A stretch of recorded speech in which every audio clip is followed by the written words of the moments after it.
ছোট চারা গাছ এবং কিছু ফুল গাছ আছে, ওরা খেয়ে ফেলে। কিন্তু এর থেকে মুক্ত থাকার কিন্তু একটা উপায় আছে, যারা বাগান করবেন। মেহেদি, তোমাকে একটা জিনিস দেখাই। দেখো, কি বলো তো এটা? তুমি তো চিনো এটা। হ্যাঁ, এটা হচ্ছে শামুক। হ্যাঁ, এবং তাজা একটা শামুক। কিন্তু আমার কথা হচ্ছে, এই শামুকটা গাছে উঠলো কিভাবে? ও কি গাছে থাকে? না, এটা এই করো না। এই যে দেখো, সে বোধহয় একটু মুভ করবে, ঠিক আছে? এই আসলে যেটা করছে আর কি, এইটাকে বলা হয় শামুক। এটা হচ্ছে বাগান শামুক, মূলত বাগানে থাকে। বাগান শামুক? হ্যাঁ, স্থল শামুকও বলে। এটা আফ্রিকার যে জায়ান্ট শামুক আছে, এই যে দেখো, এই যে এই শামুকটা কি জানো? এই শামুকটা হচ্ছে তোমার, আমি প্রথমে পাখি ভাবছিলাম। খুব নরম কিন্তু এর বডিটা। হ্যাঁ, ভেতরের অংশটা। যখন বয়সে পূর্ণ বয়স্ক হয়ে যায়, তখন হচ্ছে তাদের একটা খোলস তৈরি হয়। এই শামুক মানে বাইরেরটা যতটা শক্ত, ভেতরেরটা ততটাই নরম। গাছে উঠেছে আসলে গাছের উপর থেকে কচি পাতা খাওয়ার জন্য। ও, মানে বাগানের যে তোমার থাকে না, বাগানের যে কচি গাছ থাকে, কচি পাতা থাকে, এরা খেয়ে ফেলে। এই যে আশেপাশের পাতাগুলো কিন্তু খেয়ে ফেলছে। এখানে খেয়েছে, এবং দেখো যে সাদা সাদা মল ত্যাগ করেছে কিন্তু এখানে, ওই যে না, ও সুতার মতো দেখা যাচ্ছে। উঠে উঠে সে আরো নরম পাতা খুঁজবে, পাতাগুলো ফুটো করে ফেলে, ফুলও খেয়ে ফেলে। এটা কিন্তু লেবু পাতা। হ্যাঁ, একটা লেবু গাছ। এটা কি ওদের পছন্দ? লেবু ওদের পছন্দ? লেবু আছে, তারপরে জিনিয়া আছে না, একটা ফুল, ছোট চারা গাছ এবং কিছু ফুল গাছ আছে, ওরা খেয়ে ফেলে। কিন্তু এর থেকে মুক্ত থাকার কিন্তু একটা উপায় আছে, যারা বাগান করবেন। এইটা খুব সহজ। হচ্ছে কি জানো, এই গাছের চারপাশে যদি ডিমের খোসা দিয়ে যায়, মানে হাঁস মুরগির, হ্যাঁ, ডিমের খোসা যদি ভেঙে ছড়াই দেওয়া যায়, তাহলে শামুক আর সেখান থেকে থাকে না, চলে যায় আর কি। আমরা গ্রামে এসে গাছে চড়া শামুক দেখলাম চক্ষু মেলিয়া। আমার পেছনে কি জানেন? এটা একটা গাছ মানে বৃক্ষ, শিমুল বৃক্ষ, বিশাল বড়, কত চওড়া দেখেন। এরকম গাছ কিন্তু আমরা তেঁতুলিয়াতে দেখি। হ্যাঁ, তেঁতুলিয়াতে, হ্যাঁ, রাস্তার ধারে সারি সারি কিছু গাছ ছিল। মানে এত বড় শিমুল গাছ কিন্তু দেখা যায় না। শিমুল গাছই তো এখন কম। এই গাছটা জ্যোতি বসুর বাড়িতে আমরা পেলাম। আমরা এই বাড়িতে এখন যারা বসবাস করেন, এই হাজেরা আপার কাছ থেকে জানবো এই গাছ সম্পর্কে। আপা, আপনি এই গাছটা মানে কখন থেকে দেখেন? মানে আমি ওই অবস্থায় দেখি, মানে আপনার জন্মের পরে আপনি এই গাছটা দেখেন। তখন কেমন ছিল গাছটা? এরকমই ছিল। এরকমই ছিল? কেমন বয়স হবে গাছটার? অনেক বয়স হবে আনুমানিক। মানে আমার দাদি তো বলছে যে এটা, মানে আমার দাদিও মানে খুব ছোট দেখছে, কিন্তু আমার দাদি বলছে যে এরা যে পূজা টুজা করছে না, এই পূজার ফুল টুল এনে ফেলাইতো। পূজার ফুল এখানে ফেলতো? আচ্ছা, ফেলতো। তখন থেকেই মানে এই গাছটা, মানে তার জন্য আমরা এই গাছের ডাল মানে আছে না যে কাঠি বা কিছু করি, আমরা কাঠি না, যেহেতু এটা মানে পূজার কাজে লাগতো, পূজার কাজের খবর ফালাইতো, তার জন্য আমরা মানে কোনো কিছুই মানে করি না। এই শিমুল গাছের তুলা দিয়া আমাদের প্রত্যেক ফ্যামিলির মানে মাথার বালিশ, মনে করেন যে লেপ, সব তৈরি। কিন্তু এখন শিমুল ফুল আসে, কিন্তু তুলা আসে না, মানে কম আসে, গোটাগুলো হয় না, কম হয়।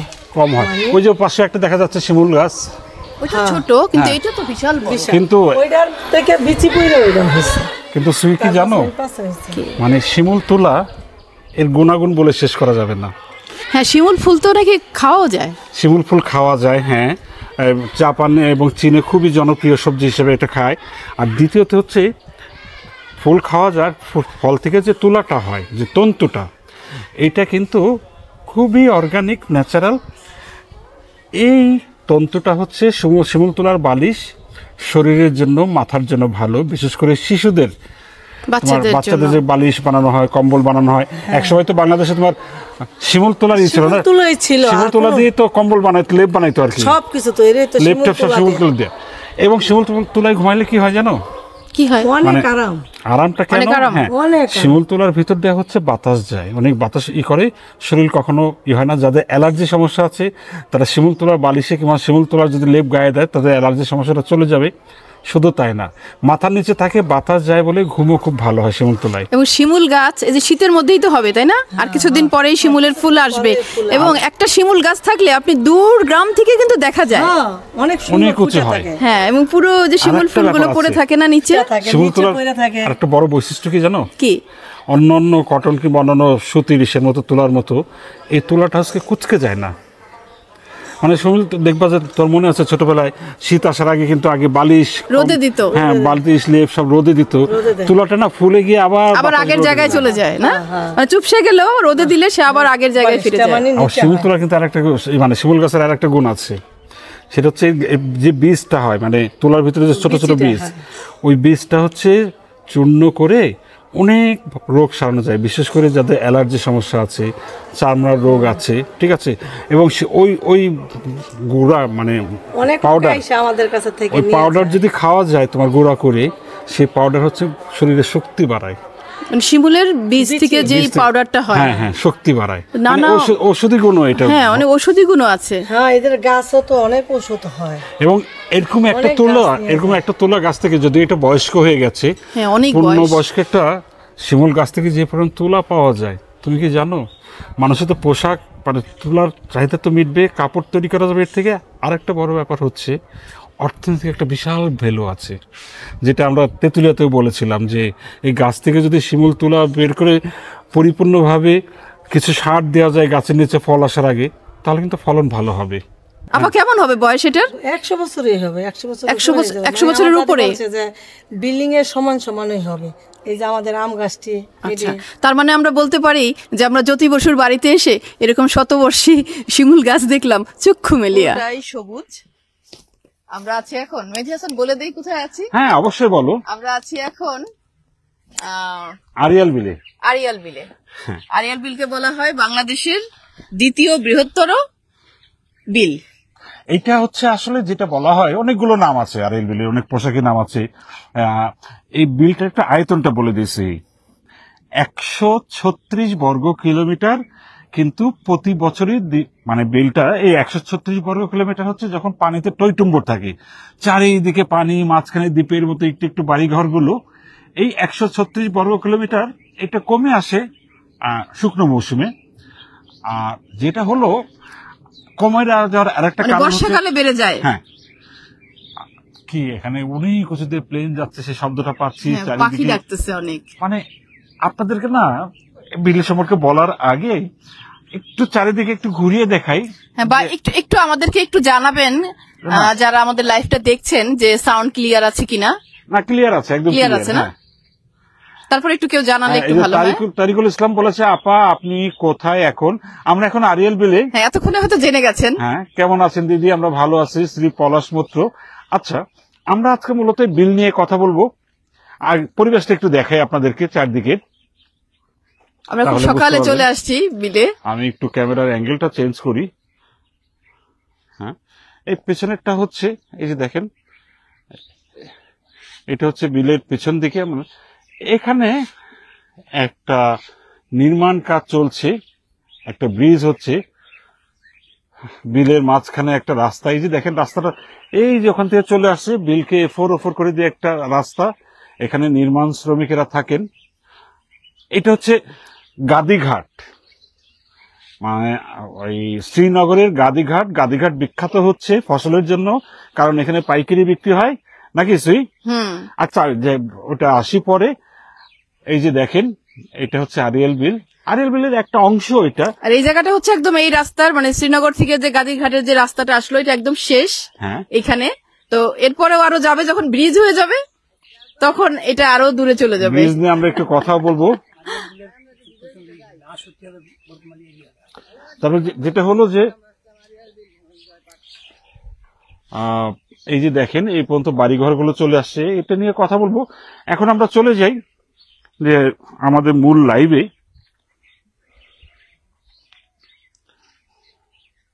যেহেতু লাইভ করতে হয়, টেলিভিশন না, টেলিভিশনে আমরা লাইভটা এমন ভাবে করি যে কোনো কিছুই বোঝা যায় না। আমরা মোটামুটি 3 ক্যামেরা 5 ক্যামেরা, আমি যেমন 8 ক্যামেরা নিয়েও লাইভ করেছি। একদম অনলাইন এডিট করতে হয়। যেটা বলছিলাম, আরিয়াল বিলকে আসলে বলা হয় মধ্য ভূভাগের স্বর্গ। স্বর্গ কেন, খনিও বলা হয়, সোনার খনি। হ্যাঁ সোনার খনিও বলা হয়, কারণ এটা একটা চারিদিকের একটা শস্য ভান্ডার। আমরা যদি বলি, এই স্থানীয় একজন আছেন আমাদের সঙ্গে, ফজলু ভাই একটু চলে আসেন এদিকে। ফজলু ভাই হচ্ছে এখানে আমরা দেখছিলাম যে উনি আরেকটু আসতে হবে। কি কি লাগিয়েছেন ফজলু ভাই খেতে?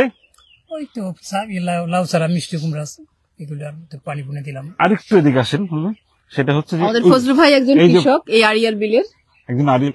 আচ্ছা ফজলু ভাই, আপনি কত বছর ধরে আরিয়াল বিলে আছেন?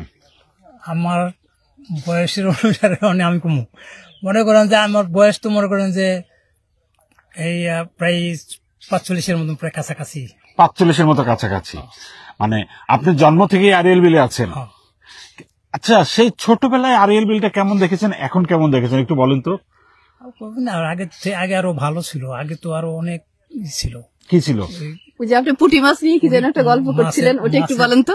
মাছের ছিল, এই সংখ্যাটা অনেক বেশি ছিল, মাছের সংখ্যা অনেক বেশি ছিল। যখন মাছ, পুঁটি মাছ, তারপরে পুঁটি মাছ, রুই কাতলা এগুলি যারা আছে, পুঁটি মাছের তো কোনো খবরই নেই। প্রতিদিন আমি ডেলি আমি একটা ওই যে শুটকি খোলা দিতাম, আমি অন্তত ডেলি প্রতিদিন 200 মন করে মাছ উড়াইতাম প্রতিদিন। 200 মন? মানে ভাবতে পারছেন কত বছর আগের ঘটনা এটা? এই তো বেশি না, বছর 10-12 বছর 10-12 আগ। মানে এই ফজলু ভাই একাই কত মন? 200 মন। কি করতেন সে মাছ এত শুকাই? এই যে চেপা শুটকি, এখনকার বর্তমানে চেপা শুটকি শুটকি আপনি করতেন? এগুলি তৈরি করতাম কর্মচারী দিয়া। আচ্ছা আচ্ছা। মানে আপনি এখানে সবাই মিলে আপনার যে কুমিল্লার মাছ কর্মচারী ধরতেন কতজন মিলে ওই 200 মন? আমি ধরতাম না, তো লোকেরা ধরতো, আমি মানে আপনি ধরাইতেন 200 মন মতো এই করতে। মানে এটা একটু দেখেন যে এই বছর 10 আগেও আরিয়াল বিলে 200 মনের মতো একদিনে মাছ ধরতেন এবং চাপা শুটকি করতেন। প্রতি বছর এরকম কত মন শুটকি করতেন আপনারা? না, বছরে তো মনে করেন যে ওই 600 মন মাছ কিনলে প্রতি মনে ঠিক 10-12। ও, প্রতি মনে 10-12 কিভাবে টিকতে আসবে? যেটুকু থাকে শুকানোর পরে যেটা থাকে ওইটা পরিমাপ করে যেটা থাকে। তাহলে আপনি যদি প্রতিদিন আপনার লোক দিয়ে যদি প্রতি মন 200 মন পুঁটি ধরান, ঠিক আছে, তাহলে এক একটা সিজনে কত মন পুঁটি ধরতেন? কিংবা অনেক বললাম, কিংবা আরেকটু সামনে আসুন। হ্যাঁ, কিংবা কত, আমি জানতে চাচ্ছি যে শুটকি কত মন পেতেন কিংবা বিক্রি করতেন আপনি? শুটকি আমরা তো ওইটা মনে করেন যে 60 মন, 70 মন, 80 মন এরকম হলে আমরা তৈরি করতাম। এগুলি আবার মটকার ভিতরে ভরতাম। হ্যাঁ, মটকার মধ্যে ভেড়ে লবণ টবণ দিয়ে চাপা করতেন, মাটির হাড়ির মধ্যে রাখতে হয়। তাহলে আমার যেটা মনে হচ্ছে যে 200 মন বলেছেন, হ্যাঁ একদিনে না, হয়তো 200 সিজনে। আমি তো জানতাম যে এইটা হচ্ছে ময়মনসিংহে হয়, আমাদের বিক্রমপুরেও যে চাপা শুটকি হয় আমি আজকে প্রথম জানলাম। ওখানে তো যে হাওর আছে, হাওরের শুটকি। ও, আপনি মাস্টার, আমরা চাপা শুটকির মাস্টারের সাথে কথা বলতেছি, দারুণ তো। মানে ফজলু ভাই শুধু কৃষক না, উনি চাপা শুটকির মাস্টার। কিন্তু এখন কি আর করেন? না, এখন করি না। আচ্ছা, এখন যদি সারাদিন এরকম বিলে জাল পাতা হয়, মাছ ধরা হয়, কতটুকু মানে পুঁটি মাছ নাই ওই তাহলে এখন মানে 10 বছর আগের গল্প আপনি আমাদের শোনাইলেন। আচ্ছা, এবার আমার আর এখন এগুলো সব কি হয়ে গেছে, মানে অতীত হয়ে গেছে। তাহলে আমরা যেটা পাচ্ছিলাম এখন কেউ বিশ্বাসও করবে না। তাহলে একটা উনি যে একটা কথা বলেছিলেন যে প্রতিদিন 200 মন, আসলে না, দ্যাট মিনস বছরে উনি 200 থেকে 300 মন পুঁটি সংগ্রহ করতেন এবং সেগুলি শুকিয়ে চাপা করে। তো কত মন সেটা জানতে চাচ্ছি। আরে ডেলি উনি প্রতিদিনের কথা বলছেন, ডেলি প্রতিদিন 100 মন করে মাছ উঠতো। ও, ডেলি প্রতিদিন 100 মন, 200 মন থেকে নেমে আসছে 100 মন। যাই হোক, তাহলে আমি জানতে চাচ্ছিলাম বছরে এক সিজনে কত মন করতেন? সিজনে মনে করেন যে ওই তো ওই শুটকি শুকাইলে মনে করেন যে 100 মটকা। ও, বড় বড় মটকা গুলো, 100 মটকা চেপা শুটকি করতাম। আবার গাদর করতাম, আবার একটা ওই যে আসিলা হইলো একটা, মানে শিলা হইলো একটা। হ্যাঁ, এটা আঁশ ফেলে দিয়েও করতেন, আঁশ সহও করতেন। মানে চেপা শুটকি দুই রকমের হয়। আর শিলাটা হইলো মানে কম হইতো, আর মানে যেটা আমরা একটা তারপরে ছেড়ে দিলেন কেন এই ব্যবসা? মাছ নাই তো। ও, মাছ নাই বলে। এখন আমি একটু পরিমাণটা একটু কাউন্ট করি। যেটা আমরা পেলাম এসে 100 মটকার মতো, এক মটকায় কতটুকু মাছ ধরতো? 50 কেজি করে উঠতো, মানে বললে। আর 30 কেজি আমরা শুকনা শুটকি ভরতাম। দ্যাট মিনস আমরা যেটা পেলাম যে আমরা একটা পরিসংখ্যান করতে পারি যে এক একটা মটকায় 30 থেকে 35 কেজি করে মাছ ধরতো এবং উনি 100 মটকা করতেন। তার মানে হচ্ছে আমরা কিন্তু একটা সরল পরিসংখ্যান পেলাম যে প্রায় 3000 কেজি বছরে ফজলু ভাই সংগ্রহ করতেন এবং চাপা শুটকি করতেন। এখন করছেন না কেন? পান না এখন মাছ, আমাকে বলেন। মাছ নাই থাকলেও এখন পয়েন্টে আসি। হ্যাঁ, মাছ তো নাই, অনেক কেন নাই মাছটা কখনো চিন্তা করছেন? এই চিন্তা করুন, এই চিন্তা কি আমি একলা করলে কেউ না কামাইব না, এই চিন্তা তো করতে এই যে বিলের এক বিন্দু পানি মিলে আজকে এত বড় বিলের পানি হয় যখন বর্ষা মৌসুমে। আপনি যদি আপনার জায়গা থেকে চিন্তা করেন, আমি যদি আমার জায়গা থেকে চিন্তা করি, সবাই যদি করে, তাহলে ফিরে আসবে না মাছ। হ্যাঁ, আপনাদের জানিয়ে রাখি, এই বিলে এখন অনেকেই কমেন্ট করেছেন কোন জায়গার যে সার দেয়, হ্যাঁ, যে পরিমাণে সার দেয়, যে পরিমাণে ওষুধ দেয়, আগে তো এত ওষুধ দেয় না। মানে সার আর কীটনাশক এখন এই এত পরিমাণ ব্যবহৃত হচ্ছে যে জলজ প্রাণী, শুধু মাছ না, জলজ প্রাণীর সঙ্গে কিন্তু এই যে বায়োডাইভার্সিটির অনেক কিছু যুক্ত আছে। আপনার পাখির শব্দ শুনছেন। আরিয়াল বিলে কিন্তু আমরা এর আগে গত বছর যখন আমরা বড় বড় কুমড়া দেখতে এসেছিলাম, তখন দেখেছিলাম যে কিছু মানুষ লাঠি নিয়ে হাঁটছেন। বয়স তাতে কত হবে, 45-40, কিন্তু একটা সময় কিন্তু গ্রামে 100 বছর পার হয়ে যেত, তাদের লাঠি লাগতো না। এই যে মাছ নেই, আমরা কীটনাশক দিচ্ছি, পরিবেশ দূষণ করছি। আর একটু আগে দেখালাম যে এখানে একটা কি হচ্ছে, ব্রিজ হচ্ছে। আসলে কি এটা উন্নয়ন? ব্রিজ হচ্ছে, হ্যাঁ, কিন্তু ব্রিজ হওয়ার সময় যে প্রাণ বৈচিত্র্য, যে বৈশিষ্ট্যগুলো আছে বিলের যে জীব বৈচিত্র্য আছে, বিলের যে ফসল আছে, ফসল চক্র আছে, সেগুলো কি আমরা ভেবেছি কখনো? আমাদের ভাবতে হবে। আমরা দেখলাম যে এই ব্রিজটা প্রায় 4 কোটি টাকা ব্যয়, একটু এদিকে আসেন, আপনি বেরিয়ে গেছেন, 4 কোটি ব্যয় তৈরি করা হচ্ছে। এই ব্রিজ তৈরি করা হলে কি হবে, এটাকে একদিন বলেছি আমরা। এই যে দেখেন এই রাস্তাটা আছে, বিলে কি এত উঁচু রাস্তা দরকার? যোগাযোগ দরকার। বিলের ফসল শুকনো মৌসুমে যখন কোনো একটা পরিবহন ব্যবস্থা নিয়ে যাবে, আমাদের ছিল না, হাওড়ে কিন্তু এখনো আছে সে পরিবহন ব্যবস্থা না কিছুই। হ্যাঁ, ঘোড়ার গাড়ি আছে, অটো গাড়ি চলে গেছে, শুকনো ক্ষেতের মাঝখান দিয়ে গাড়ি চলছে, ফসলগুলো পরিবহন করছে। আমাদের এই রাস্তাগুলো কি ক্ষতি করছে? আমাদের এই বিলে কীটনাশক সার দেওয়াতে কি ক্ষতি হচ্ছে আমরা কি ভাবছি? একটা ক্ষতি আমাদের ফজলু ভাই বললেন যে এখন আর যিনি নাকি বছরে 100 মটকার উপরে চাপা শুটকি করতেন, অন্যান্য মাছ তো বাদই দিলাম। তুই একটু বলো তো অন্যান্য মাছ কেমন ছিল? সব ধরনের মাছ ছিল এই বিলে। কই মাছ, তারপরে যে তোমার মেনি মাছ, এটা আমরা রয়না মাছ, চিংড়ি মাছ, গুলশা মাছ, মানে ট্যাংরা মাছের বড় বড় শোল মাছগুলো, সব ধরনের মাছ ছিল। শোল মাছ, তারপরে বোয়াল মাছ, আর একটা মাছ আছে তোমার যে কই মাছ। হ্যাঁ, কই মাছটা অসম্ভব। এবং এই আরিয়াল কই মাছ কিন্তু খুবই বিখ্যাত, এই আরিয়াল মানে বিলের কই মাছ, এবং অনেক বড় হইতো। আমরা তাহলে যে রাস্তা, আমি যে সে প্রসঙ্গে আসি, আমরা কিছু ফসল, ফজলু ভাই আপনি আগে কুমড়া পেতেন কেমন, এখন কেমন পান? আগে মিষ্টি কুমড়া বেশি আছিল, তো কম। তাহলে ফসল কমে গেছে, ফসল কমে গেছে, তাহলে আমার কীটনাশক দিয়ে সার দিয়ে লাভ হলো কি? ওই যে জাত যদ্দু পারে ওই সার দিয়ে যদ্দুর আনতে পারে, এই সার না দিলে ফসল হইব না, সোজা কথা। তাহলে আমরা কি ফসল নাই, আমরা মাটি কেমনে মেরে ফেললাম? আমরা মাটি মারছি, বিলকে মারছি, বিলের মধ্যে রাস্তা করে আমরা ব্রিজ করে বিলকেও মেরে ফেলতেছি। এটা না করে যদি আমরা এরকম করতে পারতাম না, এই ব্রিজটা হয়ে গেলে কি হবে জানো, এই রাস্তার দুই ধারে শুধু বাড়ি হবে, বাড়িঘর। ফজলু ভাই, ফসলি জমি আর থাকবে না। ফজলু ভাই একটা কথা বলছিলেন, যখন এখানে উনি লাউ লাগিয়েছেন, কুমড়া লাগিয়েছেন, উনি বাড়ি করবেন এখানে। এই বিলের মধ্যে যখন রাস্তা হবে, বাড়িঘরগুলো এগিয়ে আসবে। এগিয়ে আসলে কি হবে, চারপাশে বাড়িঘর উঠবে। বাড়িঘর উঠলে কি হবে, ফসলি জমি। আপনারা জানেন এত বাড়িঘর, এত ইট পাথর, এত উন্নয়ন, এত রাস্তা কিন্তু খাওয়া যায় না। যদি ফসলের মাঠ না থাকে, ফসল না থাকে, আপনি আমি কি খাবো? আমরা কি আরিয়াল বিলটাকে এখনো আমাদের দেশের ফসল জমি নষ্ট করে পরে আমরা অন্য দেশ থেকে কিনে খাবো খাবার নাকি? সেটা আমাদের জন্য খুব ভালো হবে। আমরা কি আরিয়াল বিলটাকে এমন একটা কাজ করতে পারতাম? এত চমৎকার একটা জায়গা পর্যটনের জন্য পরিকল্পিত, আমরা পরিবেশ পর্যটন করে আরিয়াল বিলের জীব বৈচিত্র্য রক্ষা করে কিন্তু এখানে পর্যটন করতে পারতাম। 20-30 বছর কিংবা 70-এর দশকে, 80-এর দশকে কিংবা 90-এর দশকে যে পরিবেশ ছিল, যে বাড়িঘর গুলো ছিল, ওইগুলো একটা পর্যটনের অংশ হতে পারতো। আমার তো আজকে মনে হচ্ছিল যে ছোটবেলায় যে গুণ টানা নৌকা দেখতাম পদ্মা নদীতে, তারপরে ইঞ্জিন ছিল না, আমরা কি কিছু ওই ওটাকে কি বলে বাদাম দেয়া না, বড় বাদাম দেয়া, মানে কাপড় দিয়ে বাতাসের শক্তিকে ব্যবহার করে হ্যাঁ নৌকা টেনে নিত, না হলে গুণ টেনে কিছু লোক তীরে নেমে দড়ি দিয়ে অনেক হাতে 1 মাইল ধরে নৌকাটা আছে টেনে নিয়ে যাচ্ছে দেখতাম। আমরা কি আমাদের পর্যটনের জন্য এগুলো রাখতে পারতাম?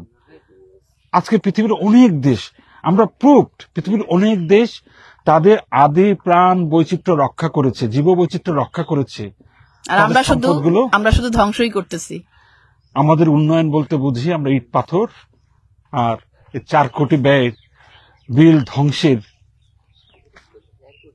ব্রিজ এবং রাস্তা। আমরা আরিয়াল বিলকে একদম 2 ভাগে ভাগ করে দিচ্ছি। পানি চলাচল ব্যাহত হবে, আপনারা জানেন মাছ মরে গেছে, মাটি মরে গেছে, আমাদের এখনো সময় আছে। মাছ কি মরে গেছে নাকি আমরা মেরে ফেলছি এই যে সার কীটনাশক দিয়ে? আর হচ্ছে জাল, আগে কিন্তু মানুষ মাছ ধরতো জাল দিয়ে, আর এখন কি দিয়ে ধরে জানেন? ছাকনি। যেই ছাকনি থেকে একটা পোকা মানে কোনো কিচ্ছু পার পায় না, মানে চা ছাকার যে ছাকনি ওইরকম ছোট ছোট খোপের জাল দিয়ে, এইরকম ছাকনি দিয়ে যদি ছাকে তাহলে কয়বার ছাকতে পারবেন? আমরা বিল থেকে কিংবা নদী নালাগুলো থেকে কি করছি, আগে দেখবেন যে সব জেলে না একটা কাজ করতো, তার যে ধরনের মাছ, সে যদি বড় মাছটাকে একদম বড় খোপ জাল করতো, ছোট মাছ কখনো উঠে আসলে ছেড়ে দিত, কিংবা মাছ যেগুলো ডিম ছাড়বে ছেড়ে দিত। আমরা দেখি এখন পুলিশকে নামতে হয়। পুলিশকে কেন নামতে হবে? এই মানে এই মৌসুমে মাছ ধরা নিষেধ মৌসুমে পুলিশকে কেন মাঠে নামতে হবে? আমরা কি জেলেকে উদ্বুদ্ধ করতে পারি না, বোঝাতে পারি না? খুবই দুঃখের সঙ্গে বলতে হচ্ছে, আমরা কি দেশটাকে শুধু রাজনীতির মধ্যেই থাকবো? আমাদের মানুষকে রক্ষার জন্য কিছু করতে হবে না? আমাদের বিল রক্ষা করতে হবে না? আমাদের সম্পদ রক্ষা করতে হবে না? আজকে আমরা বেশি ফসলের জন্য সার দিচ্ছি, কীটনাশক দিচ্ছি, ফজলু ভাই অলরেডি বললেন কমে গেছে। এগুলো কষ্ট হয় বলতে গেলে। আসলে আমরা আগে শুনতাম খবরে যে এই লোক মারা গেছেন কি কারণে? বার্ধক্যজনিত কারণে। এখন আমরা কয়টা নিউজ পাই যে বার্ধক্যজনিত কারণে মারা গেছে? হার্ট অ্যাটাক, এই প্রবলেম। আমি পেয়েছি গত বছরে, সেখানে যে কুমড়া খেতে কাজ করতে দিয়েছি, ডায়াবেটিক্স এর রোগী। আমাদের স্বাভাবিক যে ফসল, আগে তো ডায়াবেটিক্স হতো না, এখন কেন হচ্ছে? কৃষক তো পরিশ্রম করে, তাই না? সে তো ঘরে বসে থাকে না, শুয়ে বসে থাকে না, তার কেন ডায়াবেটিস হবে? কারণ হলেও তো তার নিয়ন্ত্রণে থাকবে। কারণ কি জানো ফজলু ভাই, আপনি কি দেখেছেন এখন অনেক কৃষকের, আমি জানি যে কিষানি বাসায় কি করে, বলে ধান বিক্রি করে চাল কিনে নিয়ে এসো। এটা কি হয় আপনার বাড়িতে? হয়? হ্যাঁ, ফজলু ভাইয়ের বাড়িতেই হচ্ছে। বাড়ির বৌজিরা ধান, অথচ আগে নতুন ধান আসলে কিন্তু একটা উৎসব হইতো, আনন্দ, মানে কিষানি। ফজলু ভাই, আমরা ছোটবেলাতে দেখছি যে কৃষক, ফজলু ভাই কি বলতেছে, চাল কিনে আনবো, পাইকারি ধান বেচছে, চাল কিনে আনবো, পাইকারি ধান বিক্রি করে। তাহলে আপনি বলেন গ্রামের মানুষের কেন ডায়াবেটিস হবে না? আমাদের তো কায়িক পরিশ্রম আমরা কমিয়ে দিয়েছি বস্তা হিসেবে। কিন্তু আগে এমন ছিল না যে কৃষক যখন ধান কাটতে যাইতো, যে বাড়িতে নতুন ধান আসবে, তখন কিষানি কি করতো? বাড়িটাকে পরিষ্কার করতো, কোথায় ধান রাখা হবে, উঠান লেপা হইতো, অনেকটা উৎসব হইতো। নবান্ন উৎসব করতেন আপনারা? কদিন তো নবান্ন করবেন না এবার? কি নবান্নের উৎসব? নতুন ধান আসলে যে নতুন ধানের চাল দিয়ে যে পিঠা করেন, পায়েস করেন, তো যার যার অভিরুচি, মনে করেন যে কেউ করে কেউ করে না, যার যার। কিন্তু আগে তো সবাই করতো, নতুন ধানের মুড়ি হইতো, এই চাচার ঘরে করতো, ওই চাচার ঘরে করতো, ওই চাচি যেত, খালায় যেত, ফুবার বাড়ি যেত, ব্যক্তির বাড়ি পিঠা পুরা তৈরি করতো। মানে আমরা উৎসব থেকেও বঞ্চিত হয়ে যেতেছি ওটা থেকে। মানে ধান হচ্ছে ক্ষেত থেকে তোলার পরে তারপরে ধান পাইকারি কাছে বিক্রি করে দেওয়া হচ্ছে। আমরা কি করছি? আমরা সেই পরিশ্রমটা করছি না। ধান থেকে আমরা অনেক ধরনের বায়ো প্রোডাক্ট ছিল, তুষ হতো, ধানের যে মানে সাল যেটাকে বলি, ওখান থেকে কুড়া হতো, গরুর খাবার হতো, সে ধানের খুদের ধান হতো, খুদের মানে চাল হতো, খুদের বোয়া বলি, হয়তো সেই বোয়া আবার ভর্তা বানায়, বিভিন্ন রকমের ভর্তা বানায়, সবাই মজা করে খাইতো পাড়া প্রতিবেশীদের নিয়ে। এখন আর করেন না পিঠা? চাল কিনালো বস্তা বইরা চাল কিনে, কৃষক এখন এখন এই যে দেখো গ্রামেও এখন মেহমান আসলে ওই যে বাজার থেকে কি বলে পোল্ট্রি মুরগি, ওই যে সাদা সাদা মুরগি, যে মুরগি নিয়ে আসে। অথচ আমরা কিন্তু ছোটবেলাতে দেখছি মেহমান আসলে দৌড়ে যে সবাই মিলে ধরে বাড়ির যে পালা মোরগ ধরতো, এবং ওটার মধ্যে যে আনন্দ, ছোট বড় সবাই মিলে দৌড়ায় ধরতো। এখন হয়তো সে পরিবেশ নেই, এখন যেটা মানুষ বেড়ে গেছে, চাহিদা বেড়ে গেছে। কিন্তু আমার কথা হচ্ছে, আমরা হুট করে নতুন জিনিস কেন নিয়ে নিচ্ছি? আমরা কেন গবেষণা করছি না? কোনো একটা বিষয় প্রযুক্তি নেওয়ার আগে আমাদের তো আসলে গবেষণা দরকার, আমাদের দেশীয় উপযোগী কিনা, আমাদের মানুষের উপযোগী কিনা। যাই হোক, এখানে দেখছি একটা তরুণ গ্রুপ এখানে চলে এসছে, আমরা একটু ওদের সঙ্গে কথা বলি। এই চলে যাচ্ছে কেন? এই যে দেখেন, সরি, ওরা শুনছিল, এখন খুব মনোযোগ দিয়ে আমাদের কথা। যে ক্যামেরাটা ঘোরালাম, আরিয়াল বিলের তরুণ প্রজন্ম। অথচ আমাদের ফজলু ভাই কিন্তু কত চমৎকার ভাবে আমাদের সঙ্গে কথা বললো। কেন ওরা সে কি হয়ে গেল আমি ঠিক বুঝতে পারলাম না। মানে এরা তো সবসময় ক্যামেরার সঙ্গে থাকে, কিন্তু ক্যামেরার ভিতরটা কেন আমি ঠিক বুঝতে পারলাম না। হ্যাঁ, ওরা কিন্তু যতক্ষণ কথা বলছিল আমি ওদেরকে একটু থামাইলাম। হ্যাঁ, শুনছিল এবং আমাদের কথাকে হ্যাঁ হ্যাঁ বলতেছিল। ওই যে ইয়ে দিয়ে, হ্যাঁ, যে ওই যে বাড়িঘর হয়ে যাবে, ফসলি জমি নষ্ট হয়ে যাবে, এগুলো বলার সময় দেখলাম যে ওরাও আমাদের সঙ্গে একটু হ্যাঁ হ্যাঁ করতেছিল, এবং পরে ওরা ক্যামেরা ঘোরানোর পর চলে গেছে, আবার আসবে। যাই হোক, ওরা দূরে যে হাসতেছে। কোনো সমস্যা আছে? এই তো ফজলু ভাইয়ের মতো সাহসী হইতে হবে, তাই না ফজলু ভাই? ছবি দিবি, ছবি নিব, একটু এদিকে আসেন, আপনি খালি ওদিকে চলে যাচ্ছেন। আমি দেখছিলাম কমেন্টস গুলো। তাহলে যেটা করেছি, আমাদের লাইভটা আর বড় না করি, কারণ আমাদের সারাদিনে কাজ করতে হবে। হ্যাঁ, আজকে একটু গরম অনেক বেশি, বাতাসটা কম। এই ফজলু ভাই সকালে আসার পরে বলছিলেন, এই যে গরম বেড়ে যাওয়ার কারণ কি ফজলু ভাই? আগে এত গরম ছিল? গরম তো কম বেশি থাকবোই, থাকলেও তারপর তো এই সময় না অনেক বাতাস থাকতো, মানে বাতাস ওয়েদার পরিবর্তন হয়েছে। তারপরে যে বাড়ি ঘর গুলোতে হচ্ছে এত দেয়াল, বাতাস চলাচল করতে পারে না। আমি দুঃখিত, আমার একটু কাশিও হচ্ছে। আমি আয় করুম এই জায়গায়, আমি ওই যে কলা গাছ বলছি, ওই জায়গায় আমি আয় করুম। ওইখানে ফজলু ভাই বাড়ি করবে, মানে এই রাস্তা আর এই বিল আর বিল থাকবে না। আসলে বিল ভরেই হয়তো একদিন বাড়ি ঘর উঠে যাবে 100 বার, 1 কেলে 17 পর্যন্ত। তাহলে আমরা চাই এরপরে আসার পরে যখন এখানে নতুন বাড়ি দেখবো, ভাববো যে এটা ফজলু ভাইয়ের বাড়ি না। শুধু ফজলু ভাই না, অসংখ্য বাড়ি হয়। এই যে ওই যে কলা গাছটা না, পাতাটা, এই কলা গাছের এই যে ওই যে খুঁড়ি দেওয়া যায়, ওই খুঁড়ি সাইড আর ওদিকে আমি। আরে এখানে পাকা রাস্তা হবে, দেখা যায় বড় বড় গাড়ি যাচ্ছে। আগে থেকে কিনে রাখছিলেন? ওই যে আমার পুরান বাড়ি ভাই আছে, আবার গেলে এই যে এইগুলি ক্যামেরা যে দেবো, অন্যরকম কথা, অন্যরকম কথা, পারিবারিক ইয়ে নিয়ে আমরা কথা না বলি। তাই সুই আমরা শেষ করি। শেষ করার আগে শুধু একটা বলবো যে দেখেন, ভাবেন আমরা আরিয়াল বিলে আছি, এখন শুধু আরিয়াল বিলের কথাটাই বলি। আমাদের পরিবেশ মন্ত্রণালয় আছে, আমাদের বিলটা নিয়ে ভাবতে হবে, আমাদেরকেও সচেতন হইতে হবে। আমরা চাইলেই সম্ভব, মানে আমাদের সম্পদ আমাদের রক্ষা করতে হবে। আর বিলের যে জমিগুলো আজকে মাটিগুলো মরে গেছে, মাটির অণুজীবগুলো মরে গেছে, আমরা ফিরিয়ে আনতে পারি। ফিরিয়ে আনার ছোট্ট একটা উপায় বলি, একদম আমরা বন্ধ করে দিই। আমরা খুব বেশি মানে ধান হয়তো বলছি কথার কথা, 1 বিঘা জমিতে হয়তো আগে 12 মণ ধান পাইতাম, সেই ধানটাকে হয়তো আমরা আজকে 20 মণ করেছি, 8 মণ লাভ হয়েছে। কিন্তু আমরা কি ক্ষতির দিকটা চিন্তা করি? 1000 কোটি টাকার মাছ শেষ হয়ে গেছে রেল বিলের, বাতাস শেষ হয়ে গেছে, পানি শেষ হয়ে গেছে, ফসল বাড়লো, সেই ফসলে তো মানে খাদ্যের যে গুণ, সেই গুণটাই তো রইল না। তাহলে আমার 8 মণ বেশি ধানের জন্য, আমি অনুমান করেই বলছি আর কি, 8 মণ ধানের জন্য আমি কত কি হারালাম? আমার বাতাস নষ্ট করলাম, পরিবেশকে উত্তপ্ত করলাম, মাটি নষ্ট করলাম, মাটিকে মেরে ফেললাম, এবং ওই বিষাক্ত খাদ্যগুলো আমরা খেলাম, মাছকে মেরে ফেললাম, পানি নষ্ট করলাম, পুরো জীব বৈচিত্র্য নষ্ট করলাম। আরিয়াল বিলে পাখি আগের মতো নেই, কারণ পাখির খাবার কই? এই যে এই পরিমাণে কীটনাশক দেওয়া হয়, যে পোকামাকড় যে মারা যায়, পাখির খাবারই তো নাই, পাখি বাঁচবে কিভাবে? তাহলে আজকে পর্যন্তই শেষ করছি, আমরা কাজ করি আমরা একটু সাথে। ধন্যবাদ ফজলু ভাই, আপনি আমাদের সঙ্গে সঙ্গ দেওয়ার জন্য, আপনার কাজের সময় থেকে আমাদের একটু সময় দিয়েছেন। ভালো থাকবেন ফজলু ভাই। ভালো থাকেন, আপনারা ভালো থাকেন। আমরা শেষ করছি আমাদের লাইভটা, আজকে আমরা শেষ করি। সবাই ভালো থাকবেন, খোদা হাফেজ। আমরা এদের বিলে কোনো কথা বলি না, আমাদের দেশের। সুই সরো সরো সরো, এখান থেকে সরো। কেন সরো? কেন? ওই দেখো। ও কি ওটা? হ্যাঁ কি ওটা? এটাই তো একটা রহস্য, মানে এইভাবে দেখলে ও মা, মানে কিরকম ভয়ঙ্কর ব্যাপার। আমি তো ভয় পাই। কিন্তু মানে কি এটা? ওই যে মানুষরা কিন্তু বনের বাঘে খায় না, মনের বাঘে খায়, কথা আছে না একটা। হ্যাঁ, বনের বাঘে খায় না, মনের বাঘে খায়। তো হঠাৎ করে দেখে এই যে এতটা দেখো, ভয় লাগছে। মানে কেউ চট করে দেখলে এরকম ডোরা কাটা আছে, এটা আসলে একটা কাপড়, এটা একটা কোনো একটা কাপড় আসলে ছড়াই আছে এখানে, এমন ভাবে আছে দেখে তো আটকে মনে গেছে। হচ্ছে যে একদম, কাপড়টা আসলে আমরা একটু সরাই দিই, যে কেউ ভয়ও পেতে পারে। দেখে মনে হচ্ছে যে একটা সাপ। হ্যাঁ, দেখে মনে হচ্ছিল একটা সাপই, এমন ভাবে সেই সাপ না, মনে হচ্ছিল যে অজগর সাপ।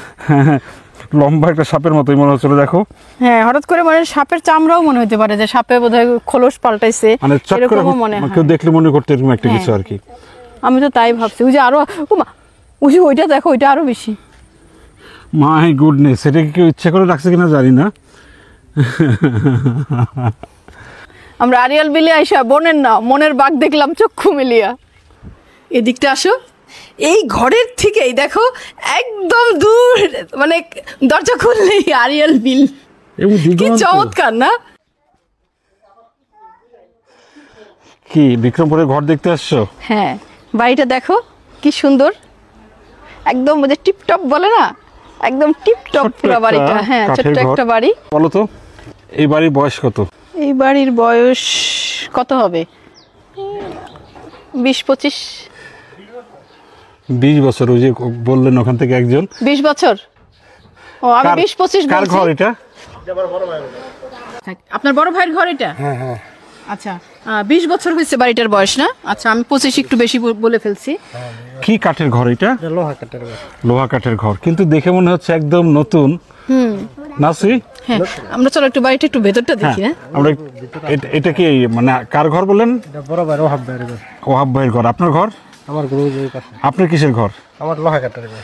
আপনারও লোহা কাঠের ঘর। কোনটা? এই যে পাশে। এই পাশেরটা, এই যে এটা না? না, এটা পরেরটা। ও, এটা কত বছর আগে করা? এটাও 20 বছর। বাড়ি করছে মতন এই ঘর উঠেছি। সবাই এখানে ওই একই সময় বাড়ি করছিলেন 20 বছর আগে? হ্যাঁ, 5 ভাই। আগে কি ছিল এই জমিটা? নাল জমি ছিল, ক্ষেত। ক্ষেত ছিল, নাল জমি। মানে এখানে এক সময় ফসল হইতো, সবজি হইতো। ধান ক্ষেত ছিল। এটা কি রাস্তা হওয়ার পরে? রাস্তার আগে। রাস্তার আগেই করেছেন। আর এই যে যে টিন দেখছি একদম নতুনের মতো লাগছে, এই টিন কত বছর আগের? এই ঘরের সাথে উঠে না এটা। সুই আসি, একটু টিনটা একটু দেখে আসি, যে টিনটা মনে হচ্ছে একদম নতুন। অবাক করা ব্যাপার। এটা নতুন বানছে, এটা আসলে পুরান বাড়ি। এইটাই ছিল আপনাদের পুরনো বাড়ি না? এই যে এটা ছিল পুরান বাড়ি। আচ্ছা, এই বাড়িগুলো আপনারা পরবর্তীতে ভাইয়েরা ভাগ করে করে এই যার যে- ভাগে এই- যেটুকু এই যে পড়ছে ঘরটা না? নিছেন। মানে সুই দেখছো যে টিনটা মনে হচ্ছে একদম নতুন। হ্যাঁ, ওই তেল দেন না ও চকচক করার জন্য? মিস্ত্রি খাটাইতেছে। ও, এখন কাজ শুরু করবে না? আচ্ছা, চলো আমরা ওই ঘরটা দেখে আসি, ওনার বড় ভাইয়ের ঘরটা। মানে দেখে মনে হচ্ছে খুব সাধারণ কিছু ঘর না সুই? হ্যাঁ। এই সাধারণ ঘরগুলোর মধ্যে যে কি অসাধারণ ব্যাপারগুলো আছে, চলো আমরা একটু ঘুরে ভেতরে না গেলে আসলে সেটা বোঝা যাবে না। এই রাস্তাটুকু নতুন করছে, দেখো হ্যাঁ। নতুন মাটি উঠাইছে। এটা মাটি ফেলে একটু করা হয়েছে। হ্যাঁ, দেখো বন্যায় কি পানি উঠে এখানে? ও, বন্যায় পানি দেখো এই কি যে সুন্দর একটা সিঁড়ি, কি কাঠের মধ্যে না পা দিলেই না কেমন যেন একটা ঠান্ডা, একটা প্রশান্তি পাওয়া যায়। কাঠের ঘরে এটাই হ্যাঁ শান্তি না? হ্যাঁ হ্যাঁ, কাঠের ঘরে পাড়া দিলেই একটা প্রশান্তি। টিনটাও দেখো, এখনো মনে হচ্ছে নতুন। কি টিন এটা? বৃষ্টির কেটে ঢেউ টিন। অ্যারাবিয়ান হর্স মার্কেট ঢেউ টিন, 20 বছর আগে ঘর। দেখো এখানে একটা রুম। এখানে একটু বলি সুই তোমাকে, এটা একটা বেডরুম করা হয়েছে, একটা বেডরুম। এটা আসলে এই ঘরের বারান্দা, বুঝছো? মানে বারান্দার মধ্যে একটা রুম করা হয়েছে। হ্যাঁ, বারান্দা এটা। এই যে পাশে দেখো, এই যে মেঝের কাঠগুলো, এগুলো হচ্ছে তোমার লোহা কাঠ। এই পাশে রান্নার জানলাটা একটু খুলে যাতে জিনিসপত্র। একটু আলো দেখিয়েছি। লোহা কাঠগুলো পুরো নতুন আছে, কাঠগুলো একদম নতুন। হ্যাঁ, এই হচ্ছে একদম লোহা কাঠের চকচক বৈশিষ্ট্য, ঠিক না? করতেছে। এখানে এই যে দেখো উপরে র্যাক আছে ঘর সাজানোর। এই যে এখানে ছোট্ট করে একটা রান্নার আয়োজন, মানে জরুরি রান্না যখন বৃষ্টি হয়। বাইরে চুলা আছে, রান্নাঘর বাইরে। হ্যাঁ, এখানে হচ্ছে বৃষ্টি বাদলের দিনে বাদলের বা জরুরি দিনে প্রয়োজনে থাকা একটু রান্না হয়। আর এই বাড়ির মেয়ের নামও কিন্তু বৃষ্টি। হ্যাঁ, এই বাড়ির মেয়ের নাম এই হচ্ছে বৃষ্টি। আসলে তোমাকে দেখাইছি। এই যে পাটটা যদি দেখো না, এই বারান্দা তো পরে করা, ঠিক আছে, দামটা পরে বলবো। এটা হচ্ছে মূল ঘর ছিল, এই 20 বছর আগে কিনা মূল দুইটা ঘর। এই হচ্ছে 20 দেখো। বছর, ওই যে উপরে কি যেন বলো এটাকে তোমরা, উপরে আফার বা কার বলে, কার, আফার, হ্যাঁ, কার। উপরেও কিন্তু বসবাস করা যায়। হ্যাঁ, উপরে উপরেও মেহমান আসলে উপরে গিয়ে বসবাস হ্যাঁ। করতে পারে। উঠে কোন দিক দিয়ে এখানে? না না না, এটা উপরে বসবাস করা যায়। উপরে গিয়ে মানে সিঁড়ি নাই? ও আচ্ছা, উপরে জিনিসপত্র রাখা হয়েছে। জিনিসপত্র রাখার এইখানে আরেকটা ঘর। দুটো রুম আসলে। হ্যাঁ হ্যাঁ হ্যাঁ, এই ঘরটাও খুব খোলামেলা এবং কতগুলো করে জানালা দেখো। জানালা হ্যাঁ। কয়টা? 1টা 2টা 3টা 4টা 5টা জানালা। হ্যাঁ, এবং তোমাকে আরেকটা জিনিস দেখাবো আমি, আসো এদিকটা আসো। এই ঘরের থেকেই দেখো একদম দূর, মানে দরজা খুললেই আরিয়াল বিল। এবং কি দিগন্ত। চমৎকার না? বর্ষাকালে তো যে এখানেও পানি চলে আসে, একদম এখানে পানি। এই যে দেখো ওনারা কাছ থেকে ফিরলেন, হ্যাঁ, এই যে ওনারা তোমার মাছ ধরে ফিরলেন, বুঝছো? এই এরকম ঘরে বসবাস করতে কেমন লাগে? অনেক সুন্দর লাগে, বিল্ডিং এর অনেক সুন্দর, বিল্ডিং থেকেও সুন্দর। সুন্দর এবং শান্তিও। আর শান্তি। আচ্ছা, এই ঘরটা দাম নিয়েছিল কত? এই ঘরটা আগে আমরা বড় ভাই কিনছিল 5 লাখ টাকা দাম। 5 লাখ টাকা দিয়ে শুধু এই দুইটার রুম। হ্যাঁ, এই শুধু আমরা তো দেখেছি যে 5 লাখ টাকা অনেক বড় ঘরও পাওয়া যায়, এটার এই ছোট্ট দুটো রুমে 5 লাখ কেন? লোহা কাঠের ঘর, সম্পূর্ণ লোহা কাঠের। সম্পূর্ণ মানে নিচেও লোহা কাঠ, এই বাড়িতে যে কটা ঘর আছে সব লোহা। সব লোহা কাঠ। আপনি ভাই কোথায় থেকে? সৌদি আরব থাকে। হ্যাঁ, মানে এই আমরা ঘরে 5 ভাই 4 ভাই সৌদি আরব থেকে। 5 ভাইয়ের মধ্যে 4 ভাই সৌদি আরবে থাকে। পরিবার ছেড়ে আসলে দূরে যায়, তো পরিবারকে একটু ভালো রাখার জন্য, একটু সচ্ছলের জন্য। তারপরে দেখো দেশের কথা বলতে যত যাই বলি, দেশের কথা বলতেই ভাইয়ের একদম চোখ টলটল করতেছিল। যাই হোক, এই ঘরে বাড়ি এলে আমাদেরকে জানিয়েছিল কি জানো, কি? এই দুটো রুমের ঘরটা আসলে 5 লাখ টাকা পড়েছিল 20 বছর আগে, এবং তারা বারান্দাটা আলাদা করেছিল, ওইটার জন্য খরচ হয়েছে 2.5 লাখ টাকা, মানে 7.5 লাখ টাকা। 7.5 লাখ টাকা। 7.5 লাখ টাকা হয়তো অনেকে ঘর নিয়ে অনেক কথা বলে না, হ্যাঁ ঠিক আছে? এই বাড়ি এই ঘরটা যে সময় উঠাইছে এই সময় আমি দেশে আসছিলাম, বাইরে আসছিলাম। হ্যাঁ, এই জন্য আপনি জানেন না। আচ্ছা, তা এই যে আমরা যে বলি যে কম দামের ঘর নিবে, হয়তো সেটা ইউক্যালিপটাস গাছ কিংবা সাধারণ গাছের কাঠ দিয়ে দেয়, তখন সে ঘরগুলো নষ্ট হয়ে হ্যাঁ, যায়। রোদে বৃষ্টিতে নষ্ট মানুষ হয়ে যায় হয়তো, দ্রুত। হ্যাঁ, মানুষ হয়তো বলে যে যারা ঘর বিক্রি করছে তাদেরকে অনেক সময় গালমন্দও করে, কিন্তু আমি যে কথাটা বলতে চাইবো আমার অভিজ্ঞতা থেকে কিংবা ঘরের হাটে গিয়ে, সেটা হচ্ছে যে ভালো পয়সা দিয়ে যদি ভালো ঘর নেয় সেটা 100 বছর অবলীলায় টিকবে। তার বড় প্রমাণ হচ্ছে 20 বছর হয়ে গেছে, এই কাঠগুলো মনে হচ্ছে এখনো নতুন। 20 বছর দেখো, এখনো মানে কোন রকমের এবং ঘরটাকে দেখে মনে হচ্ছিল আমার কাছে নতুন, কিন্তু পুরাই নতুন। আমরা নতুনই ভাবছি প্রথমে। তাই কাঠের ঘর যারা কিনবে তাদের জন্য কি বলবো তুমি? আমি বলবো যে না, যে নানা কথায় বিভ্রান্ত হওয়ার কোনো কিছু নাই। মানে আপনারা দেখে কিনবেন, কাঠ দেখে কিনবেন। ঘরের কিন্তু কাঠটাই হচ্ছে প্রধান। কাঠ ভালো তো ঘর ভালো। মানে এই ছোট্ট 2 রুমের ঘর যদি 5 এবং বারান্দা মিলে 7.5 লাখ হয়, অনেকে মনে করতে পারে এত 7.5 লাখ টাকা তো একটা বিল্ডিং হয়ে যায়। হ্যাঁ, এখন বলেন তো আপনার বিল্ডিং না করে এই ঘর করেন কেন? শান্তি লাগে, এমনি ঘরের শান্তি অনেক। মানে বিল্ডিং থেকে এই ঘরে শান্তি বেশি। এই ঘর তো আচ্ছা 20 বছর হয়েছে, 20 বছর হয়ে গেছে, আরো কত বছর টিকবে এই ঘরটা? আল্লাহ বাবুতে জানে এটা কত বছর মানে আনুমানিক আপনি তো ঘরে এই ঘরে 30 বছর, মানে 30 বছর আগের ঘর না, যারা মানে টিকবে তো আরো বেশি, মানে 30 বছরের মধ্যে আরো 30 বছর, মানে 50 বছর। তারপরে যে হচ্ছে এই ঘরে কিছু মেরামত, কাঠ কিছু মানে রং করতে হবে, কেরোসিন দিতে হবে, কোথাও যদি কিছু হয় সেটা, কিন্তু ঘর টিকে থাকবে। শেষ কথা হচ্ছে যে আপনারা কাঠের ঘর কিনতে গেলে টাকার দিকে তাকাবেন না, সস্তার কথা চিন্তা করবেন। বাইরের সৌন্দর্যটা না দেখে আপনি কাঠটা ভালো হইলো কিনা সেই দিকে নজর দিবেন। কাঠ ভালো হলে আপনার ঘর মজবুত হবে, এবং লোহা কাঠের হইতে হবে। হ্যাঁ, তাহলে কাঠের ঘরের আমরা নতুন জিনিস জানলাম। ঘর যদি এরকম 50 বছর একরকম ঠিক রাখতে চান, কিচ্ছু হয় না আর কি। নিচে কিন্তু পানি আসে, ঠিক আছে? গরমের দিনে শুয়ে শান্তি আছে, গরমের দিনে শুয়ে শান্তি, শীতের দিনে একটু তাপমাত্রা, শীতের তাপমাত্রা একটু বেশি ঠান্ডা লাগে আর কি। তারপরেও গরমের দিনে শান্তি হচ্ছে আসল শান্তি। এবং এই ঘরটার পরিবেশটাই আমার কাছে ভালো লাগছে। মানে আমি হলে কি করতাম জানো মেহেদি, এইখান দিয়ে আমি বর্ষাকালে মাছ ধরতাম, এইখানে বসে বসে আমি মাছ ধরতাম। হ্যাঁ, আমরা বিক্রমপুরের কাঠের ঘরের ব্যবহার এবং গুণাগুণ জেনে মুগ্ধ হলাম। সরো সরো সরো, এখান থেকে সরো। কেন সরো, কেন? ওই দেখো। ও কি ওটা? হ্যাঁ, কি ওটা? এটাই তো একটা রহস্য। মানে এইভাবে দেখলে মা, মানে কিরকম ভয়ঙ্কর ব্যাপার। আমি তো ভয় পাই। কিন্তু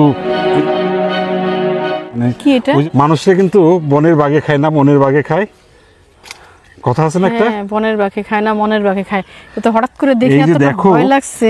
মানে কেউ চট করে দেখলে এরকম ডোরা কাটা আছে, এটা আসলে একটা কাপড়, এটা একটা কোনো একটা কাপড় আসলে ছড়াই আছে এখানে, এমন ভাবে আছে দেখে তো মনে হচ্ছে যে একদম, কাপড়টা আসলে আমরা একটা সরাই দিই যে কেউ ভয়ও পেতে পারে। দেখে মনে হচ্ছে যে একটা সাপ। হ্যাঁ, দেখে মনে হচ্ছিল একটা সাপই, এমন ভাবে সেই সাপ না, মনে হচ্ছিল যে অজগর সাপ। হ্যাঁ, লম্বা একটা সাপের মতোই মনে হচ্ছিল। দেখো, হ্যাঁ, হঠাৎ করে মানে সাপের চামড়াও মনে হতে পারে যে সাপে বোধহয় খোলস পাল্টাইছে, মানে চট করে এরকমও মনে হয়। কেউ দেখলে মনে করতে এরকম একটা কিছু আর কি। আমি তো তাই ভাবছি। ওই যে আরো, ওই যে ওইটা দেখো, ওইটা আরো বেশি। মাই গুডনেস, এটা কি কেউ ইচ্ছা করে রাখছে কিনা জানি না। আমরা আরিয়াল বিলে আইসা বনের না মনের বাঘ দেখলাম চক্ষু মিলিয়া। শিউলি ফুল এবং রত্নার গল্পটা খুব চমৎকার। আমার ভাইয়া কাজী হাসান 2012 সালে প্রথম এই শিউলি ফুলের গাছটি লাগিয়েছিল। সোনারং তরু ছায়ার প্রথম ফুল গাছটি ছিল এই শিউলি ফুলের গাছ। তাহলে এই শিউলি গাছের সঙ্গে বা শিউলি ফুলের সঙ্গে আপনার সম্পর্কটা কি? আমার জন্মদিন ছিল 10ই জুলাই, তখন থেকেই মানে আমার সাথে এটা সম্পর্কিত। আচ্ছা, মানে এই আপনার যেদিন জন্মদিন ছিল ওই দিনই এই শিউলি গাছটা এখানে লাগানো হয়? জি।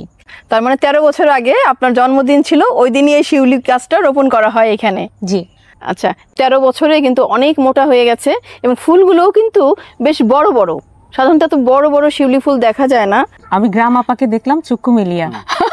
আমরা রত্নার হাতে শিউলি ফুল দেখে মুগ্ধ হলাম। গ্রামে অনেক খোলা বাতাস, অনেক গাছ থাকে, যার ফলে পরিবেশটা খুবই ভালো থাকে, শান্ত থাকে, পাখিদের কিচিরমিচির শোনা যায় এবং ওই শহরের মতো এয়ার পলিউশন থাকে না। যদি আমি শহরকে খারাপ বলছি না, কিন্তু শহরে অনেক এয়ার পলিউশন হয়। এই স্কুলটা বাংলাদেশে আছে, এটা আমাদের একটা গর্বের বিষয়। অবশ্যই এইরকম স্কুলের গল্প শুধু আমি বইতেই পড়েছি। আমরা এখন এমন একটা স্কুলে আছি যেরকম স্কুল আমরা শুধু স্বপ্নেই দেখি। আমিও দেখেছি। যেমন আপনার নাম? আপনার নাম মোহাম্মদ শিহাব মোল্লা। কোন ক্লাসে পড়েন? আমি ক্লাস 2-তে পড়ি। এই যে মানে পতাকা তো এখন বাতাস নেই, উঠছে না। ছোটবেলায় আমি একটা স্কুলে কল্পনা করতাম, কিছু পড়াশোনা করেছিলাম বিদেশি স্কুলগুলো, ঠিক আছে, বিশেষ করে যেখান থেকে আমাদের এডুকেশনটা সবচেয়ে বেশি বিকশিত হয় সেই ব্রিটিশদের দ্বারাও। ইংল্যান্ডে অনেক স্কুলের গল্প শুনেছি ওই রকমই। মানে আমি যদি বলি এই স্কুলটা বাংলাদেশে আছে, এটা আমাদের একটা গর্বের বিষয়। অবশ্যই এইরকম স্কুলের গল্প শুধু আমি বইতেই পড়েছি, পত্রপত্রিকায় পড়েছি। আজকে আমরা সবাইকে জানাবো, তাই না? হ্যাঁ, স্কুলের নামটা বলবো না? এটা স্কুলের নাম হচ্ছে গ্রানাডা স্কুল, এখন এটা নাম চেঞ্জ হয়ে গেছে, একাডেমি। এটা হচ্ছে গ্রানাডা গার্লস একাডেমি। আসসালামু আলাইকুম। আমাদের স্কুলে আপনাকে স্বাগত জানাই, আপনাদের অনেক শুভেচ্ছা জানাই এবং অনেক ধন্যবাদ জানাই আমাদের স্কুলে আসার জন্য। তো আমি আমার স্কুল সম্পর্কে কিছু বলতে চাই। তো আমার স্কুল আমার খুবই প্রিয়, আমার স্কুল আমার খুবই ভালো লাগে, কারণ আমাদের স্কুলটি খুবই শান্ত, একটি গ্রামীণ পরিবেশে, যেখানে একদম খোলা হাওয়া পাওয়া যায় এবং খুবই শান্ত পরিবেশ। তার জন্য আমরা মনোযোগ সহকারে পড়তে পারি এবং আমাদের স্কুলটি এর জন্যই অনেক ভালো।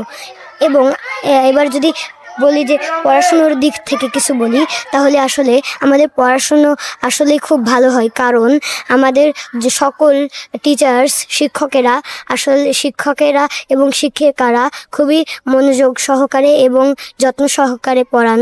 তার জন্য আমরা মনোযোগ সহকারে পড়তে পারি এবং এখানে আমাদের শিক্ষকরা খুবই যত্ন সহকারে এবং খুবই ভালোভাবে বুঝিয়ে পড়ান, যার ফলে আমরা ভালো করে পড়াশুনো করতে পারি। আমাদের স্কুলের বৈশিষ্ট্য হলো, মানে বিশেষত্ব হলো যে আমাদের স্কুলে অনেকটা বেশি আমাদের ব্যবস্থা দেওয়া হয়।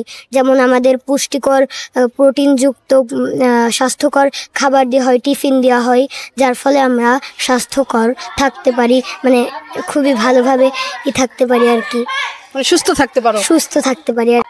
বাড়ির সম্পর্কে একটু বলেন তো, আপনার বাড়ি থেকে কে আছে, কয় ভাই বোন, বাবা মা কি করে? জি, আমরা মোট 4 জন ফ্যামিলিতে।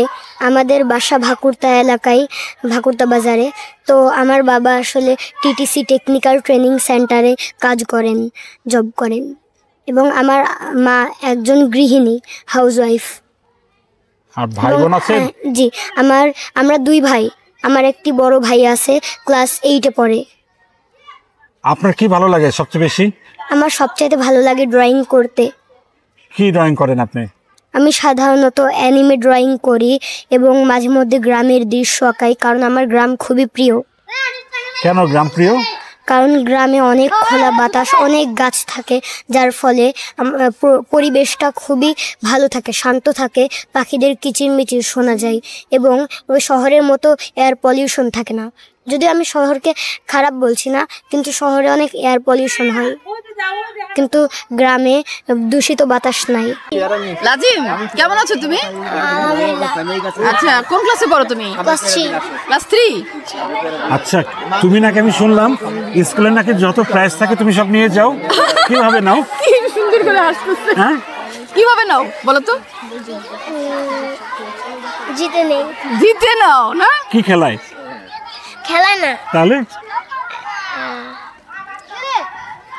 কি করো তুমি? ছিনাই নিয়ে যাও নাকি? তাহলে সবাইকে মেরে নিয়ে যাও, তাহলে বিভিন্ন ছুটি প্রতিযোগিতায় শেষ কোনটা পাইছো প্রাইজ? শেষ একটা বই পাইছিলাম। কি প্রতিযোগিতায়? CT class test. Class class test? Test. ও, ক্লাস টেস্টে। আর এরকম কি কি পেয়েছো? এরকম একটা বাটি পেয়েছি, তো পুরস্কার পেয়েছে, সেটা বলো। একটা মেডেল পেয়েছি। কিসে? সায়েন্স ফেয়ারে সায়েন্স ফেয়ারে কি বানিয়েছিল? Speed boat. Oh my, speedboat. Speedboat চলে গিয়েছে। স্পিডবোট কি করে এখন? কই কই সেটা? আমরা চড়তে পারবো? আমরা চড়তে পারবো না? না, অফিস হয়ে। কি বানাইলা তুমি যে আমরা চড়তে পারবো না? হ্যাঁ, আচ্ছা, তোমার মেডেল দেখবো আমরা, ঠিক আছে? ও কেমন? ভালো। সব প্রাইজ নাকি নিয়ে চলে যায়? ও দেখো কি সুন্দর হাসে। প্রাইজ নিয়ে কি করে এগুলো? হাসিটা কি সুন্দর। দেখি তো। আমার চাইতে বেশি হাসে। আপনি বড় হয়ে কি হতে চান? আমি বড় হয়ে একটি আর্কিটেক্ট, ইঞ্জিনিয়ার হতে চাই। আমরা খুবই খুবই খুবই চাই আপনি বড় হয়ে ইঞ্জিনিয়ার হবেন। ধন্যবাদ আপনাকে। আপনাকেও ধন্যবাদ। রাস্তাটা দেখেন কি সুন্দর, মানে এই রাস্তাটার 2 ধারে যত গাছ আছে সবই হচ্ছে মেহগনি গাছ। সুহি, আমি কিন্তু কখনো এত মোটা মেহগনি দেখিনি, জানো? তুমি এত মোটা বলতেছো, আমি তো এত মেহগনি, মানে রাস্তার ধারে কিন্তু সব ধরনের গাছ, কাঠের গাছই লাগায়, মিলানো থাকে। না, হ্যাঁ, মেহগনি গাছ নিয়ে আমি একটা বলতে কড়ই পারি থাকে, তোমাকে। কিন্তু রাস্তা- আমরা যত দূর আসলাম দেখলাম যে সব জায়গাতেই মেহগনি গাছ। এবং আমাদেরকে তো স্থানীয় একজন জানাইলো, আমরা তো ভাবছিলাম 50-60 বছর বয়স হবে, কিন্তু আমাদের তো স্থানীয় লোকজনরা জানাইলো যে 80-90 বছর হয়ে তুমি গেছে। দেখো তো গাছটা বের করে ধরতে পারো কিনা? না, এত ধরা মোটা? সম্ভব না। হ্যাঁ? ধরা সম্ভব না। মেহগনি গাছ হইতে কিন্তু অনেক সময় লাগে। হ্যাঁ, এক ভ্যান চালককে জিজ্ঞেস করলাম, পৌর আর কি, অনেক বয়স্ক, যে কত বছর বয়স হবে। এবং আরেকটা জিনিস তুমি জানো, মানে রাস্তার 2 ধারে গাছের বয়স যত বেশি হবে, ওই রাস্তার বয়সও কিন্তু অত। হ্যাঁ, মানে এটা ধরেই নেওয়া যায় যে এই মেহগনি গাছ হচ্ছে বাংলাদেশে যখন প্রথম দিকে ইম্পোর্ট করা হলো, এটা তো বিদেশি গাছ মেহগনি, বুঝছো? মানে প্রথম দিকে লাগানো এই গাছগুলো। এটা- যেমন যশোর রোডের 2 ধারে কিন্তু অনেক পুরনো পুরনো গাছ, এবং রোডটা আমরা জানি যে অনেক পুরনো। আর দেখো সেই যে 2 পাশে ফাঁকা, হ্যাঁ, মেঘ ডাকছে আকাশে, একটু মেঘও আসছে। এবং এই পাশে দেখো দুই পাশেই, রাস্তার 2 পাশেই ধান ক্ষেত, মানে এই যে ধান মানে একটু পাকার সময় হয়ে গেছে, এবং ধানের শীষগুলো কিভাবে দুলতেছে দেখো। অপূর্ব দৃশ্য, অপূর্ব। হ্যাঁ, এবং দূরের গ্রাম দেখা যাচ্ছে সবুজ, এবং আকাশে মেঘ, মানে কিছুক্ষণের মধ্যেই কিন্তু বৃষ্টি হবে। ওই পাশে অনেক অনেক মেঘ জমে গেছে, হ্যাঁ, দেখছো? এবং এই যে বৃষ্টি হওয়ার আগে না কেমন সুন্দর একটা ঠান্ডা বাতাস ছাড়ে না? হ্যাঁ। আমার কিন্তু এটা খুব ভাল লাগে। এবং ছোটবেলা থেকে যখন খেলতে যাইতাম, আমি কিন্তু অনেকে ঝড় আসতেছে সবাই বাসায় চলে যাইতো, আমি কিন্তু ওই বাতাসটা খাওয়ার জন্য বসে থাকতাম, যে এই বাতাসটা একদম বৃষ্টি শুরু হইতো, তারপরে ঘরে যাইতাম। এই বৃষ্টির আগে এই বাতাসটা ভীষণ ঠান্ডা। তুমি কি আরেকটা জিনিস জানো? কি? বৃষ্টির আগের প্রকৃতি অপরূপ সাজে সজ্জিত হয়। হ্যাঁ, এই জন্য সেই একটা আমি বলবো, মানে আকাশের সঙ্গে পৃথিবীর একটা মিলন ঘটে মানে বৃষ্টির একদম মাধ্যমে। গাছপালা মানে সবকিছু মনে হচ্ছে যে একদম বাতাসে মিলাই যাচ্ছে, সবকিছুর মানে মিলন ঘটে। তা আমি এই রাস্তাটা দেখে মুগ্ধ হলাম। এই রাস্তাটা একটু বলে নেই, কেউ যদি আসতে চান। এইটা হচ্ছে আসলে ধামরাই উপজেলার বালিয়াড়া ইউনিয়ন। এই রাস্তার উপরেই এটি ইউনিয়ন পরিষদের রাস্তা। আসলে ইউনিয়নটাও পুরনো অনেক, তখনই হয়েছিল। বালিয়াড়া ইউনিয়নের পরিষদের অফিসের সামনেতে যে রাস্তাটা চলে গেছে ওটাই হচ্ছে এই রাস্তাটা। তো আপনারা চাইলে দেখতে আসতে পারেন। সবচেয়ে শুধু আর একটা তথ্যও দিয়ে দিই। কি তথ্য? এই রাস্তা দিয়ে হচ্ছে বাংলাদেশের অন্যতম বৃহৎ একটা বট গাছ, 60টা বট গাছ বলে। আমরা যেখানে যাচ্ছি, হ্যাঁ, এই 60টা বট গাছের এই রাস্তাটা আর কি। হ্যাঁ আমরা 60টা বট গাছ দেখতে যাচ্ছি। আচ্ছা 60টা বট গাছ না? রাস্তা ভেঙে গেছে, অনেকটাই ভাঙা, কিন্তু পরিবেশটা এত সুন্দর যে ভাঙা রাস্তার চোখেই পড়তেছে না। রাস্তা নাই, এরকম তাকাইলেই তো মন ভরে যায়। হ্যাঁ, আমার তো নিচে যেহেতু রাস্তাটা একটু ভাঙা, আমি নিচের দিকে তাকাচ্ছি না, আমার চোখ একদম উপরে। মানে দুই ধারের গাছগুলো না মানে এমন ভাবে আকাশটা ঢেকে দেয়, মনে হয় কি যে গেট। দুপাশে এরকম মোটা মোটা গাছ। আমরা গ্রামে এসে মেহগুনি গাছের সারি দেখলাম চক্ষু মিলিয়া। এখন আসছে কি ছোট বিদেশ, তারপর যাবে বড় বিদেশ না? এই ঘরে কয়জন থাকেন? ঘরে থাকে 12 জন। 12 জন আপনারা দেখেছো, 12 জন থাকে, কিন্তু এখন ঘুমাচ্ছে। এখন ঘুমাচ্ছে কেন? এখন কাজ নাই, অন কাজ নাই, একটা বাজে তো ছেড়ে দেয় কাজ। কি করে? এই যে এরকম একটা ঘর ভাড়া করে তারা নিজেরাই রান্না করে, কাজ করে। এই যে এখন সামনে দাঁড়ায় আছে, জিজ্ঞেস করার কাছে। কেমন আছেন? আলহামদুলিল্লাহ ভালো আছি। কি নাম আপনার? নাম ফরহাদ। ফরহাদ। জি। আর আপনার নাম? শরীফ। শরীফ। শরীফ কোথা থেকে আসছেন? ময়মনসিংহ থেকে। আর ফরহাদ? ওদিক থেকে ময়মনসিংহ থেকে বিক্রমপুরে। বিক্রম। কিভাবে আসলেন? গাড়িতে মানে কাজের সন্ধানে? কাজের সন্ধান। ওখানে কি কাজ নাই? কাজ আছে, আবার এখানেও আসলেন? এখানে আসছি, ভাল লাগে পরিবেশ। ভালো ফরহাদ, লাগে। এরকম কি যে ওখানে হয়তো এত কাজ নাই, কম আছে? ওদিকে কাজ কম, কারণ নিজের কাজ নিজে করে, কিন্তু এদিকে তো মানুষ বিদেশে থাকে, এর জন্য মানুষকে দিয়ে করা। মানে পারিশ্রমিক বেশি পাওয়া যায়। কবে আসেন বেশি আপনারা? বলতে আপনার 600 টাকা করে পাওয়া যায়। আর ওইখানে মানে ইয়েতে ময়মনসিংহে ওরকমই, কিন্তু সারাদিন করতে হয়। কিন্তু ওখানে হচ্ছে সারাদিন করতে হয়। আর একটা বড় ব্যাপার হচ্ছে, যেটা ফরহাদের কথাই বুঝলাম, সেটা হচ্ছে তোমার ওখানে যেটা হয় যে নিজের কাজ অধিকাংশ নিজে করে। আর যেহেতু বিক্রমপুর অঞ্চলে পুরুষরা বিদেশে থাকে, বেশিরভাগই দেশের বাইরে থাকে, হ্যাঁ, হ্যাঁ, তাদের হ্যাঁ। কাজগুলোর জন্য এরকম লোকের দরকার কিন্তু হয়। তাদের জমি আছে। ফরহাদ এখানে কবে আসছেন? আজকে 3 দিন ধরে। 3 দিন ধরে। কাজ কি পেয়েছেন? কাজ পেয়েতে বলছে আবার পাইছি না, কিন্তু কয়েকজন করতেছে। এই ঘরগুলো আপনারা কিভাবে থাকেন? মানে কি এগুলো কি ভাড়া? মাস হিসাবে। মানে আপনারা যে কয়জন থাকেন সবাই মিলে একটা ঘর ভাড়া সবাই নেন? মিলে আর কি ঘর ভাড়া নেই। কেমন ভাড়া? 2500। 2500। কতদিনের জন্য এরকম নিছেন? 1 মাস। 1 মাস 2500 ভাড়া, মানে এক ঘরে থাকে তাহলে হচ্ছে 12 জন। 12 জন। এই 12 জনে কি থাকবে নাকি কম বেশি হবে, বাড়বে? কম বেশি হবে না, বাড়বে, কিন্তু কমবে না। এই রান্না খাওয়ার লোক আছে তো, মানে রান্না যে করে লোক আছে, কিন্তু আমরা বাজার থেকে করে না, হেরে দিয়ে রান্না আমাদেরকে খাওয়া। এই আরিয়াল বিলে তো অনেক মাছ আছে, মাছ ধরেন না? মাছ আছে, আজকে গেছিলাম ধরতে, কিন্তু পাইলাম না তো। মাছ পাননি? আচ্ছা, এখানে কয় ঘন্টা কাজ করতে হয়? সকাল 6টা থেকে লইয়া 1টা পর্যন্ত না? এরপরে আর কাজ নেই? মানে 7 ঘন্টা কাজ এমনি করুন যাইব, কিন্তু কেউ করে না। 1টার পরে আর কেউ করে না, রেস্ট নেই। কত পান একদিন কাজ করে? একদিন কাজ করলে 600। এরকম কতদিন কাজ করতে হয় এক মাসে? এটা আপনার 2 মাস কাজ করতে পারবেন, মানে সাপ করা 3 মাস, মানে ফসল বোনা পর্যন্ত আগামী 2 মাস কাজ করবেন। তারপরে বাড়ি ফিরে গিয়ে কি করবেন? বাড়ি ফিরে গেলে কাজ আছে তো, বাড়ির কাজ আছে না? বাড়ির কাজও আছে। তাহলে একটা জিনিস তুমি বুঝতে পারছো যে এখানে থাকে 2500 টাকায় ঘরটা নিছেন না? 2500 টাকায় নিছে। ওনারা আছে 12 জন, এক হিসাবে এক একজনের 200 টাকা করার খরচ পড়বে এক ঘরে আর কি। 200 থেকে সামান্য একটু বেশি আর কি। রান্না নিজেরাই করে না? আর লোক আছে, মানে বাজার সদাই নিজেরা করে দেয়। রান্না কি করে? রান্না আমাদের দুলাভাই লাগে। মানে আপনাদের মধ্যে একজন? ওনাকে কি আপনাদের সবাই টাকা দিতে হয় নাকি? না, টাকা দিতে হয় না, মানে কাজ শেষ করে স্বেচ্ছাশ্রম। মানে ওনাদের মধ্যে থেকে একজন, এরকম একটা টিমের মধ্যে থেকে একজনই রান্না করে। উনি কি কোনো কাজ করেন না? অন্য কাজ করে, মানে একটা মাঠেও করে আবার এখানেও করে। উনি কি কোনো সুবিধা পায়? পরে রেস্টটা নেয়। এর জন্য কি ওনাকে কোনো সুবিধা দেওয়া হয়? সুবিধা, ঘর ভাড়া ওনাকেও দিতে হয়। তো উনি যে আপনাদের রান্না করে খাওয়ায়? সমস্যা নাই, আমাদের একেবারে লোক। একই পাড়ার লোক, খুশি মনেই রান্না করে খাওয়ায়। কই উনি কি আছেন এখানে নাকি? কেমন রান্না করে? রান্না ভালো, রান্না ভালো। শুয়ে আছে। আপনি রান্না করতে পারেন না? পারি। পারেন? রান্তে কি? তাহলে আপনি করেন না কেন? আমি করি না, ভালো লাগে না, দেখে করি না। ভালো লাগে না? কাজ কাম করি লোকে। মানে উনি রান্না করেন, আপনারা সবাই সাহায্য করেন বাজার করা থেকে সবকিছু। মানে তাহলে দাঁড়াচ্ছে কি জানো, এই ঘরটা ভাড়া এক একজনের 200 টাকা করে পড়ছে, 2 মাস থাকবে। বাড়িতে কি কাজ করেন? বাড়িতে কাজ করি, গাড়ি গুড়ি চালাই, ডিস্ট্রিক্ট গাড়ি, এই কাজই করি। কিন্তু এর আগে কি কখনো আসছেন এই বিল এলাকায়? আমি বর্তমানে আইছি, কিন্তু হেরা আরো আইছি। আপনি আগে আসছেন? আগের অভিজ্ঞতা কি শুনি তো। আমরা প্রায় 5 বছর ধরে এই জায়গায় আছি। 5 বছর ধরে। এরকম এক বছরে কয় মাস কাজ করেন এখানে? একটা না 3 মাস কাজ করেন দা।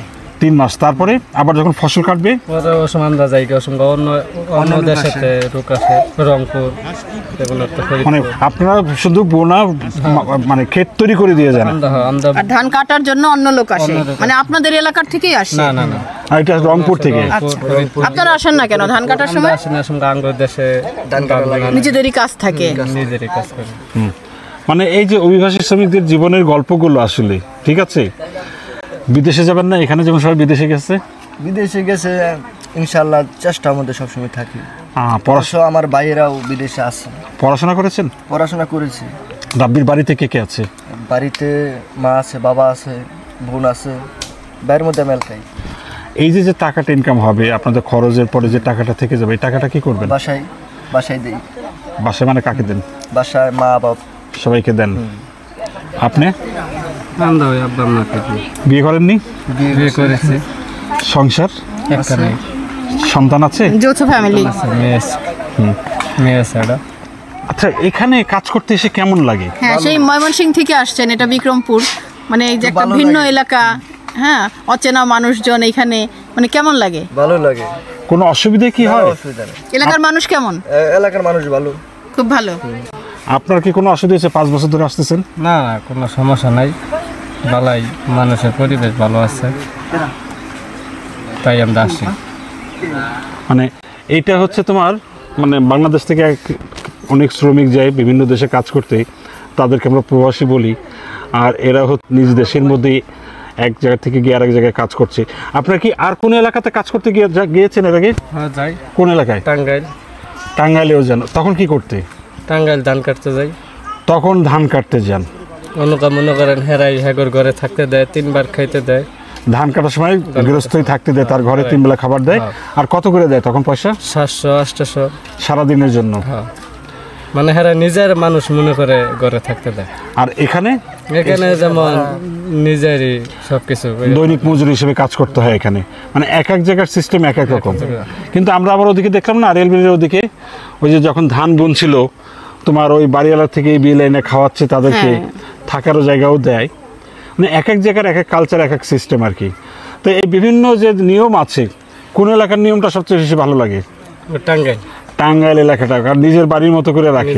এখানেও তো অনেক বাড়িতে রাখে, হয়তো আপনারা অনেক মানুষ বেশি বলে হয়তো আপনাদেরকে এটাই রাখে না, এটাই রাখবো না, এটাই মনে করেন যার যার জায়গা তারই ঠিক করে থাকতে। কিন্তু এখানে তো পয়সা বেশি আছে না? পয়সা বেশি আছে, কারণ ওখানে সারাদিন কাজ করলে 600-700 টাকা, আর এখানে এক বেলা কাজ করলে 600 টাকা দিচ্ছে।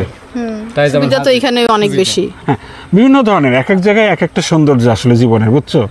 তো আরিয়াল বিলের এই অভিবাসী শ্রমিকদের ব্যাপারটা জেনে না আমারও খুব ভালো লাগলো। তোমার কেমন লাগলো? আমার তো দারুণ লাগলো, নতুন অভিজ্ঞতা। আপনারা সফল হন, ঠিক আছে?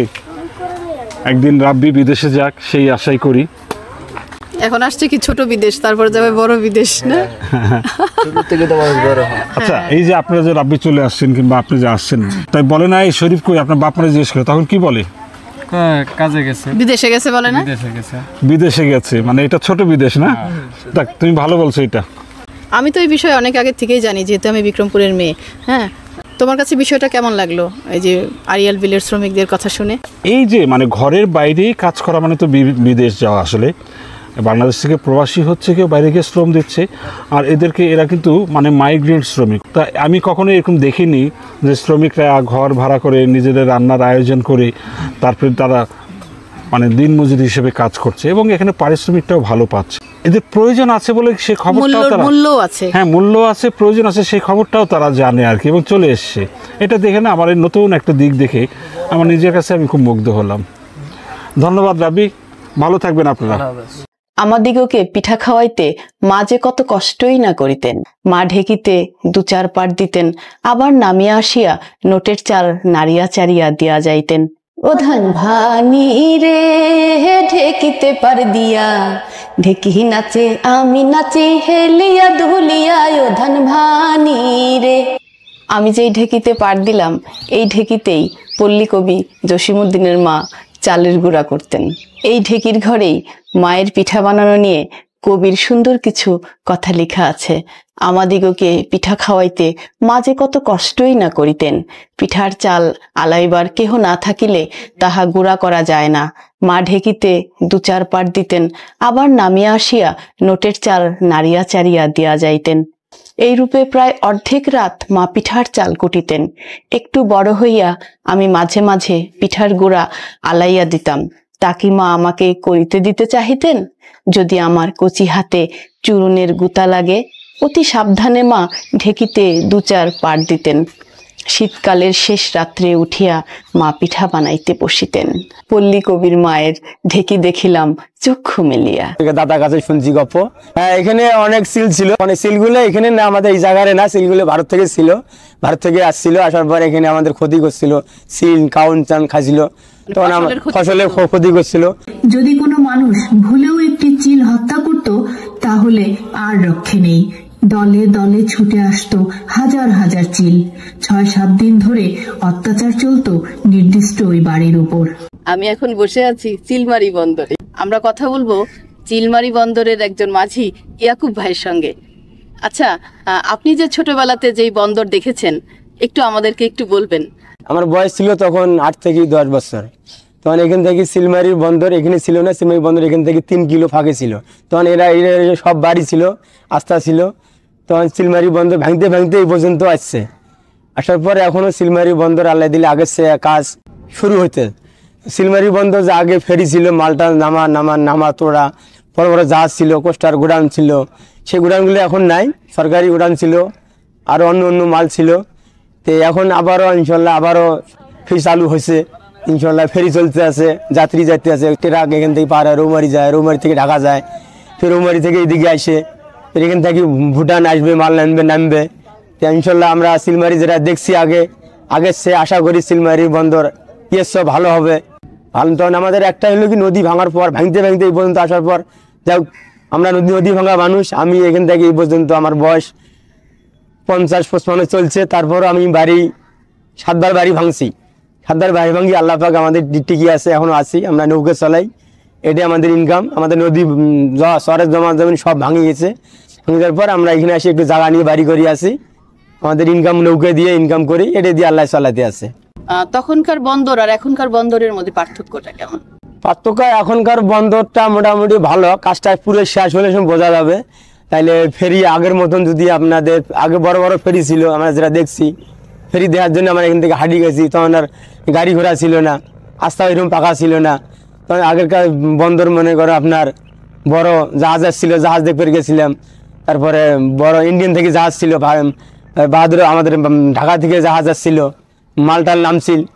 তো এখনো সিলমারি বন্দর এখনো এরকম শুরু হয় নাই, যে এখন যে বন্দর হোক, আগেরকার বন্দরের মতন হবে না। আগের বন্দর মনে করো আপনার চাউল ছিল, ডাল ছিল, তারপরে আমাদের সিলমারি এলাকার বনসর এলাকার মধ্যে কালাই ডাল ছিল, পাট ছিল, গোড়ান ছিল, ঘোড়ার গাড়ি ছিল। তখন তো গাড়ি ট্রাক ছিল না, মহিষের গাড়ি ছিল, 50-60টা মহিষের গাড়ি দিয়ে আমরা মাল নিয়ে যাওয়া দেখছি। তখন মহিষের গাড়ি 9 করে যাইতো, তখন কত সুন্দর দেখা গেছিল, ওই চাকার একটা আওয়াজ ছিল। এখন আর এগুলো নাই, এখন ডিজিটাল হয়ে গেছে, অন্য অন্য গাড়ি হয়েছে। তাও এখন সিলমারি বন্দর যত বানাও আগেরকার বন্দরের মতন হবে না। তখন ওই গাড়ি তারা কি গান গাইতো, তখন আর আনন্দ ছিল। ও কি গাড়িয়াল ভাই, কত রহব আমি পন্থের দিকে যাইয়া রে, যেদিন গাড়িয়াল জাহান যাও, নারীর মন মোহর জুইরা রয় রে। ও কি গাড়িয়াল ভাই হাকাও গাড়ি তুই চিলমারির বন্দরে রে। তো একটা গাড়ি ফাঁসি গেলে সবাই মিলে ঘাড় বাজে গাড়ি নামাইতো। তখন ফের মনে করে আপনার নেবার 200-250-300 লোক, এদের 2-3 হাজার লোক খাটছিল ওই বন্দরে। আর এখনকার এইরকম বন্দরে লোক নাই, এই 50-60 জন 20-30 জন লোক খাটে, মালটাল নামে। তা আগের মতন বন্দর হবে না। এই বন্দর দিয়ে এখন কোথায় যাওয়া আসা করে? এই বন্দর দিয়ে এখন এখান থেকে ট্রাক দিয়ে মাল আপনার রৌমারি যায়, রৌমারি থেকে এই দিক দিয়ে ঢাকা যায়। আর এখনো ভারতের যেটা মালামাল যেটা এখনো নামে নাই এই বন্দর, আমাদের সিলমারি বন্দর যে এখন যে বন্দর আছে, বন্দর কাজ শেষ হওয়ার পরে যদি সিলমারি ভারত থেকে যদি মাল আসে তাহলে এখানে নামবে, এখানে উঠবে, তখন সেটা মাল নামানামির একটা সুবিধা ভালো হবে। তারপরে যা আসাম থেকে আসা কথা সব এখান থেকে নামবে, উঠবে। আচ্ছা, আমরা শুনেছি যে এখান থেকে মেঘালয়ের পাহাড় দেখা যায়, আপনারা কি এমন দেখেছেন? হ্যাঁ, এখান থেকে পাহাড় আমাদের যখন আকাশ ভালো হয়, বৃষ্টি হয়, তেমনি পরিষ্কার দেখা যায়, তখন পুরো শহরটা দেয়া যায়। এখান থেকে বাতি দেওয়া যায়, গাড়ি ঘোড়া দেখা যায়। এই চিলমারি নামটা কেন হলো, এরকম কিছু জানা আছে আপনার? সিলমারি তো এটা আজকে না, সিলমারি হলো এটা তখন এখানে কি চিল মারা হইতো? সিলমারি তখন আমরা দেখি নাই, এটা শুনছি, দাদার কাছে শুনছি গল্প। চিলমারির নামকরণ নিয়ে মোটামুটি 3টা জনশ্রুতি রয়েছে। 1, প্রচুর চীনাবাদামের চাষ হতো এখানে, সেখান থেকে চীনামারির অপভ্রংশ চিলমারি। 2, বন্দরে কাস্টমস ক্লিয়ারেন্সের জন্য সিলমারা থেকে চিলমারির নাম হয়। তবে এসবের মধ্যে অন্যতম হল ভারতীয় চিলের উপদ্রব। একসময় ভারতের মেঘালয়ে এবং ব্রহ্মপুত্র নদের উপকূলীয় অঞ্চলে অনেক চিলের বসবাস ছিল, কিন্তু মেঘালয়ে পর্যাপ্ত খাবার না থাকায় এ অঞ্চলের আবাদি জমিতে ফসল খেতে দলে দলে চিল উড়ে আসতো, নষ্ট করত হাজার হাজার একর জমির ফসল। চিলের উপদ্রবে অতিষ্ঠ ছিল এলাকাবাসী, কেউ স্বাভাবিক কাজকর্ম করতে পারছিল না। সব জায়গায় চিল আতঙ্ক, জনজীবনকে বিপর্যস্ত করে তুলেছিল এই চিল। এসব চিল ব্রহ্মপুত্র নদের উপকূলে দল বেঁধে ঘুরে বেড়াতো, বাস করত বাঁশঝাড়ে, আমবাগানে, বটবৃক্ষে এবং মেঘালয়ের পাহাড়ে। জনশ্রুতি রয়েছে, যদি কোনো মানুষ ভুলেও একটি চিল হত্যা করত তাহলে আর রক্ষে নেই। দলে দলে ছুটে আসতো হাজার হাজার চিল। 6-7 দিন ধরে অত্যাচার চলত নির্দিষ্ট ওই বাড়ির উপর। এ অবস্থায় এলাকাবাসী প্রতিকার চেয়ে আবেদন করে ব্রিটিশ রাজের কাছে। ব্রিটিশদের পক্ষ থেকে সিদ্ধান্ত এলো চিল হত্যা করার। তারপর ছুটে এলো তীর ধনুক নিয়ে হাজার হাজার সাঁওতাল সৈনিক, আর সাহেবেরা এলো বন্দুক নিয়ে। দল বেঁধে সবাই প্রস্তুত। হাটে মাঠে ঘাটে আনাচে কানাচে শিকারীরা যখন দল বেঁধে ছুটে আসছিল, পথে এলাকার মানুষ জানতে চায়, তখন শিকারীদের স্লোগান ছিল, চলো চলো চিলমারি। এই স্লোগান থেকেই চিলমারি নামের উৎপত্তি বলে জানা যায়। সেটাও 1850 সালের আগের ঘটনা, কারণ চিলমারি থানা নামে একটা ভূখণ্ডের অস্তিত্ব তখন থেকেই ইতিহাসে পাওয়া যায়। এই জন্য সিলমারি নামটা, ওই যে সিল হিসেবে সিলমারি নামটা এটা ফুটছে। আচ্ছা, এই অঞ্চলে কি যে ভাওয়াইয়া গানের জন্য তো খুব বিখ্যাত এই অঞ্চল, তো এখনো কি এরকম গান শোনা যায়? হ্যাঁ, এখানে আমাদের সিলমারিতে এখনো মাঝে মাঝে, এই 3 দিন আগে শিল্পী আসছিল, মানে বাইরে থেকে না, বাইরে থেকে না, আমাদের সিলমারিরে।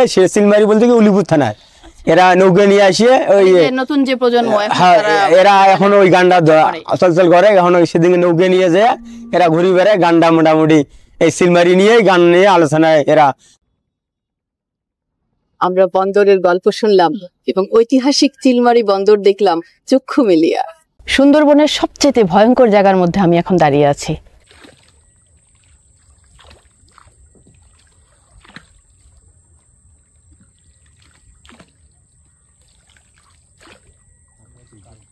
কেন ভয়ঙ্কর জানবো রবীন্দ্রর কাছ থেকে। এই জায়গাটা এতটা ভয়ঙ্কর বলতে কেমন বলি, আমরা যেখানটা আছে এখানটা ফাঁকা জায়গা। বাঘ কিন্তু যদি আমাদের আশেপাশে থাকছে আমাদের দেখতে পাবে, কিন্তু আমরা তাকে দেখতে পাবো না। আর এরকম জায়গায় যারা আমরা মৎস্যজীবী, যারা জেলের সম্প্রদায় আছে, আমরা ফাঁকা জায়গায় কাজ কামগুলো খুবই কম করি। কিন্তু আমি যদি আটো জায়গায় থাকি তাকে আমি কন্ট্রোল করতে পারবো, তার সাথে আমি কথা বলতে পারবো। এই ফাঁকা জায়গার এমন কোনো ঘটনা কি আপনার জানা আছে? হ্যাঁ, আমাদের বনবিবির একটা মন্দির আছে, ওর পিছনে একটু ফাঁকা জায়গা আছে, সেখানে আপনার ফরেস্ট ডিপার্টমেন্টে কিছু আপনার চারা গাছ টাছ লাগাইছিল। ওইখানে আমাদের নদীর পাড়ে তার বাড়ি, উনি হচ্ছে আপনার ওই জ্বালানি কাঠ নিতে আইছিল ওনার মেয়ের সাথে। আর ওইখানটায় আপনার হচ্ছে কেন ওই যে কেটে ফাঁকা টাকা করে রাখছিল, রাখার পরে যে ডালপালা পড়েছিল ওরা ওইগুলো নিতে আসছিল। আসার পরে ওরা ওই ডালপালা ফাঁকা জায়গায় দাঁড়িয়ে কাটতেছে, আর ওই বাঘ ওই বাগানের থেকে মনে করেন আপনার ঝোপের আড়ালে থেকে দৌড় মেরে এসে ওকে আক্রমণ করলো। এই জায়গাগুলোকে আপনারা কি বলেন? এই জায়গাগুলো আমরা বলি হচ্ছে এখানে একটা চটকমাল। মানে কি? মানে কি এটা ফাঁকা যেখানে আছে ছোট ছোট গাছ হয় সেগুলো আমরা বলি চটকমাল। এই যেমন আপনার টক সিন্দুর গাছ, এই যে সুলবন, এই সাইডে আপনার আরো ফাঁকা আছে, তার অপর সাইডে আপনার ছোট ছোট যে গোরান গাছগুলো টুলো হয়, ছোট ছোট গেবো গাছ হয়, এগুলো আমরা বলি চটকমাল। যেমন জায়গায় আমরা এখন দাঁড়ায় আছি এটাকে আপনারা বলেন চটকমাল। চটকমাল। জি। আমরা বনে এসে সবচেয়ে ভয়ঙ্কর জায়গার একটা বর্ণনা শুনলাম। এই জায়গায় আমি বেশিক্ষণ থাকবো না, আমি এক্ষুনি এই জায়গা থেকে চলে যাব। বিসিএস ক্যাডার হয়ে তোমরা দুর্নীতি দূর করতে চেয়েছো, খুবই ভালো কথা, মহৎ কথা। তো কেউ নিজের শান্তির কথা বলনি। মানুষ কিন্তু সবসময় নিজের শান্তির খুঁজে। আমরা এখন আছি গ্রানাডা গার্লস একাডেমিতে, এটা একটা ক্লাসরুম, ওরা ক্লাস করছে ক্লাস 9, এই 4 জন আর হচ্ছে 5 জন, মোটামুটি 9 জন স্টুডেন্ট। আচ্ছা শোনো, সেটা হচ্ছে কে কি হতে চাও এবং জীবনের সাকসেসটা কি, আমার এই প্রশ্নের উত্তরটা দেবা। তোমার নাম কি? আমার নাম সাদিয়া আক্তার। সাদিয়া আক্তার। জি ম্যাম। আর আমি বড় হয়ে একজন বিসিএস ক্যাডার হতে চাই এবং দেশের জন্য কিছু একটা করতে চাই। দেশের জন্য কিছু করতে চাও। বিসিএস ক্যাডার কেন হবে? সত্যি কথা বলতে দেশের যে রাজনৈতিক দলগুলো, এখানে কিছু মানুষ সত্যের সাথে কাজ করে এবং কিছু মানুষ আছে যে যারা কূটনীতি করে। তো আমার একদম এইসব পছন্দ না, যে নিজের দেশে কেন এসব হবে। তো দ্যাটস ওয়াই আমি একজন বিসিএস ক্যাডার হতে চাই এবং ভালো সততার সাথে দেশের জন্য কিছু করতে চাই এবং দেশের ভালো চাই। তাহলে ওইটাই কি তোমার জীবনে সাকসেস হবে? জি স্যার। তোমার নাম? আমার নাম সাথী রানী। সাথী রানী। সাথী রানী, কি হতে চাও তুমি? আমি বড় একজন লয়ার হতে চাই। তোমার জীবনের সাকসেসটা কোথায় তাহলে? মানে সাকসেস বলতে কি বোঝো জীবনের? বলো, লয়ার হতে পারলে তোমার জীবন সাকসেস হবে? Yes sir. হ্যাঁ, আচ্ছা তোমার নাম কি? আমার নাম জান্নাতুল ফেরদাউস। জান্নাতুল ফেরদাউস। জান্নাতুল ফেরদাউস, তুমি কি হতে চাও? আমি বড় হয়ে একজন ডাক্তার হতে চাই। আর তোমার জীবনের সাকসেসটা কি? কি হলে তুমি মনে করো সাকসেস? ডাক্তার হয়ে গরিবদেরকে সহযোগিতা করতে চাই। কিছু মানুষ আছে যারা গ্রাম থেকে শহরে যে ডাক্তার হয়ে গরিবদেরকে ভুলে যায় এবং অনেক টাকা নেয়, বাট আমি শহরে যে পড়ালেখা করে ডাক্তার হয়ে আমার গ্রামে এসে আমার গ্রামের মানুষকে সাহায্য করতে চাই। দারুণ ব্যাপার। তুমি কি হতে চাও বলো তো? আমি একজন ডান্সার হতে চাই। ডান্সার? আমরা একজন ডান্সার পেয়ে গেছি। কি ডান্স করতে চাও? হিপ হপ, ক্লাসিক্যাল, আরো অনেকেই আছে। আচ্ছা তোমার নাচ দেখবো আমরা, তার আগে নামটা বলো। অর্পিতা রানী পাল দীপ্তি। অর্পিতা রানী পাল দীপ্তি। পাল দীপ্তি। ডান্স করো তুমি? হ্যাঁ। প্র্যাকটিস করো? হ্যাঁ। কি প্র্যাকটিস করো এখন? কি ডান্স? ক্লাসিক্যাল। ক্লাসিক্যাল। কোথায় শেখো? আমার বাসার মানে দোতলায়, ওখানে খালি রুম আছে, ওখানে। টিচার আছে তোমার? না, আমি একাই শিখো? কি ইউটিউব দেখে? মায়াবী। মায়াবী? উরি বাবা, মায়াবী কি হতে চায়? আইনজীবী। আইনজীবী? আমরা দুজন আইনজীবী পেয়ে গেছি কিন্তু আজকে, ডাক্তারও পেয়ে গেছি। আচ্ছা তুমি কিভাবে বুঝবা যে তুমি জীবনে সাকসেস হয়েছো? আমি চাই যে দুর্নীতি করে এগুলা আটকাইতে, বা যে যারা অপরাধ করে অনেকজন পার পেয়ে যায়, আমি চাই না ওর পার পাক বা এরকম। ওখানে তোমার লাইফের সাকসেস। কারোর রক্ষা নাই, মানে দুর্নীতিবাজদের রক্ষা নাই, সবাইকে ধরে ফেলবে। মায়াবী সবাইকে ধরে ফেলবে। মায়াবী সবাইকে ধরে ফেলবে। তারপর দেখি আমরা একজন পুলিশ পাই কিনা। পুলিশ বাকি আছে, কারণ এই যে অপরাধীদের ধরতে হবে না। কি নাম? আমার নাম তাসফিয়া তুবা। তুবা? তুবা কি হতে চায়? আমি এত কিছু হতে চাই না, আমার কোনো স্বপ্ন নেই, বাট আমার স্বপ্ন হলো আমি দেশের বাইরে যে উচ্চ শিক্ষিত হব, দেন একটা উচ্চ শিক্ষিত হয়ে বড় কিছু একটা করতে চাই। উচ্চ শিক্ষিত হয়ে কি ওই দেশে থেকে যাবা নাকি আবার দেশে ফেরত আসবে? না, উচ্চ শিক্ষিত আমি দেশে এসে কিছু একটা করব যেটা আমার দেশের যে উন্নতি করার জন্য, দেশের কাজে লাগবে, এমন কিছু করতে চাও। তুমি জীবনে সাকসেস বলতে কি বুঝো? আমি জীবনে সাকসেস বলতে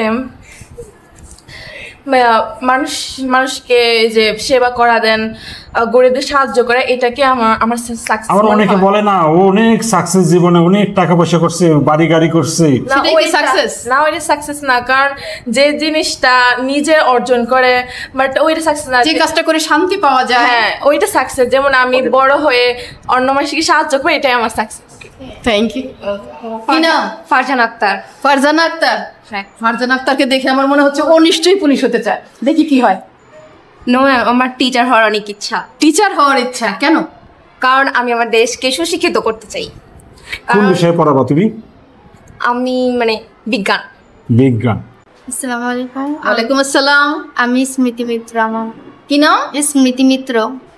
স্মৃতি মিত্র, তুমি কি হতে চাও? আমি একজন আর্মি হতে চাই। আর্মি? এই তো আমার কাছাকাছি পেয়ে গেছি। মানে পুলিশ না হলেও? হ্যাঁ, পুলিশ না হলেও আমরা একজন আর্মিকে পেয়ে গেছি। হ্যাঁ, আমার দেশকে আমি রক্ষা করবো। আমি আমার দেশকে রক্ষা করার জন্য আমি আর্মি হব। আচ্ছা, তোমার কাছে জীবনে সাকসেস হওয়া মানে কি? সাকসেস হওয়া মানে আমি যে দেশকে আমার একটা আইন শৃঙ্খলার মধ্যে আনতে চাই। সেজুতি সরকার। সেজুতি সরকার? সেজুতি সরকার কি হতে চায়? আমি সায়েন্স মানে বিজ্ঞানী হতে চাই। বিজ্ঞানী? আমরা একজন বিজ্ঞানীও পেয়ে গেলাম, দারুণ তো। একটা ঘরের মধ্যে সবকিছু আছে। সায়েন্টিস্ট হয়ে মানে দেশের জন্য অনেক কিছু তৈরি করব, মানে তারপর সেটা সবাই ব্যবহার করবে, মানে সেটাকে আমি সাকসেস মনে করি। এইবার একটু আমি তোমাদেরকে যেটা বলতে চাই, সবাই অনেক রকম অ্যান্সার দিয়েছো, তাই তোমরা অনেকে অনেক কিছু বললা। সবাই না দেশের সেবা করতে চাচ্ছ, সবাই দেশের কথা বলছো, কিন্তু কেউ না নিজের কথা বলনি। আমার কাছে সাকসেস হওয়া মানেটা কি জানো? আজকে তোমরা অনেক কিছু হতে চাচ্ছ, কেউ ডাক্তার হতে চেয়েছো, কেউ আর্মি হতে চেয়েছো, কেউ টিচার হতে চেয়েছো, বিজ্ঞানী হতে চেয়েছো, ড্যান্সার হতে চেয়েছো। সবাই যা হতে চেয়েছো সবগুলো মহান পেশা, সবগুলোই। কিন্তু ওইটা কি সাকসেস বলে? বিসিএস ক্যাডার হয়ে তোমরা দুর্নীতি দূর করতে চেয়েছো, খুবই ভালো কথা, মহৎ কথা, তো কেউ নিজের শান্তির কথা বলনি। মানুষ কিন্তু সবসময় নিজের শান্তির খুঁজে। আমি যেভাবে সাকসেসটা দেখি জীবনের, তোমরা তোমাদের মতো করে দেখবা, কিন্তু ভাববা, চেষ্টা করো একটু ভাবতে। আমার কাছে সাকসেসটা হচ্ছে সেই কাজটা করা যে কাজটা করতে আমি ভালোবাসি, এবং আমার কর্মজীবন আমি সেই কাজটা করব। আজকে আমি ড্যান্স করতে ভালোবাসি, আমি যেন এমন একটা পেশায় যুক্ত থাকতে পারি যে আমি ড্যান্স শেখাবো কিংবা নাচবো, ওটাই হচ্ছে সাকসেস। তার পাশাপাশি দেশের সেবা করা, সমাজের সেবা করা তো অবশ্যই আছে প্রত্যেকটা মানুষের। আমি একজনের জীবনী পড়েছিলাম, লন্ডনের একটা খুব ভালো স্টুডেন্ট, ভালো জায়গায় পড়াশোনা করেছে, খুব ভালো রেজাল্ট করেছে। সে না লন্ডনের ফিল্ম ইনস্টিটিউটে তোমার ওই লাইটম্যানে কাজ করতো, যে শুটিং যেরকম হয় শুটিংয়ের লাইটম্যানে কাজ করতো। তখন বলছিল একজন যে তুমি কেন লাইটম্যান হলা, তুমি তো আরো কত কিছু করতে পারতা। দেখো আমার না শুটিংয়ের লাইটম্যান, লাইটের কাজ নিয়ে আমার খুব কাজ করতে আমি আনন্দ পাই, এই জন্য আমি এই কাজটা বেছে নিয়েছি, এবং আমি পৃথিবীর মধ্যে হ্যাপি একজন মানুষ। আমি যে কাজে আনন্দ পাই সেই কাজটা আমি করছি। মানে আমি যদি কেউকে সেবা করি, হ্যাঁ ওইটা করে আমার আনন্দ ফিল হয়, হ্যাপি হয়, বাট ওইটাও কি সাকসেস? তুমি যদি মনে করো মানুষের সেবা করাটাই আমি আনন্দ পাই, হ্যাঁ, তাহলে অবশ্যই সেটা সাকসেস জীবনের। এসেই কিন্তু আমরা কাজ করছি, কেউ কিন্তু জিজ্ঞেস করলো না যে আপনি কি আপনার লাইফে সাকসেস। আমি কিন্তু আমার লাইফে সাকসেস। কেন জানো? আমাদের কিন্তু কেউ তোমরা প্রশ্ন করো নাই। প্রশ্ন করতে হবে, জানতে হলে। আর বড় কথা কি, আমি সাকসেস কেন জানো? আমি মানুষকে নিয়ে কাজ করতে, শুটিং করতে, ডকুমেন্টারি ফিল্ম বানাইতে আমি খুব পছন্দ করি, সেই কাজটা আমি করছি। তোমরা সবাই ভালো থেকো।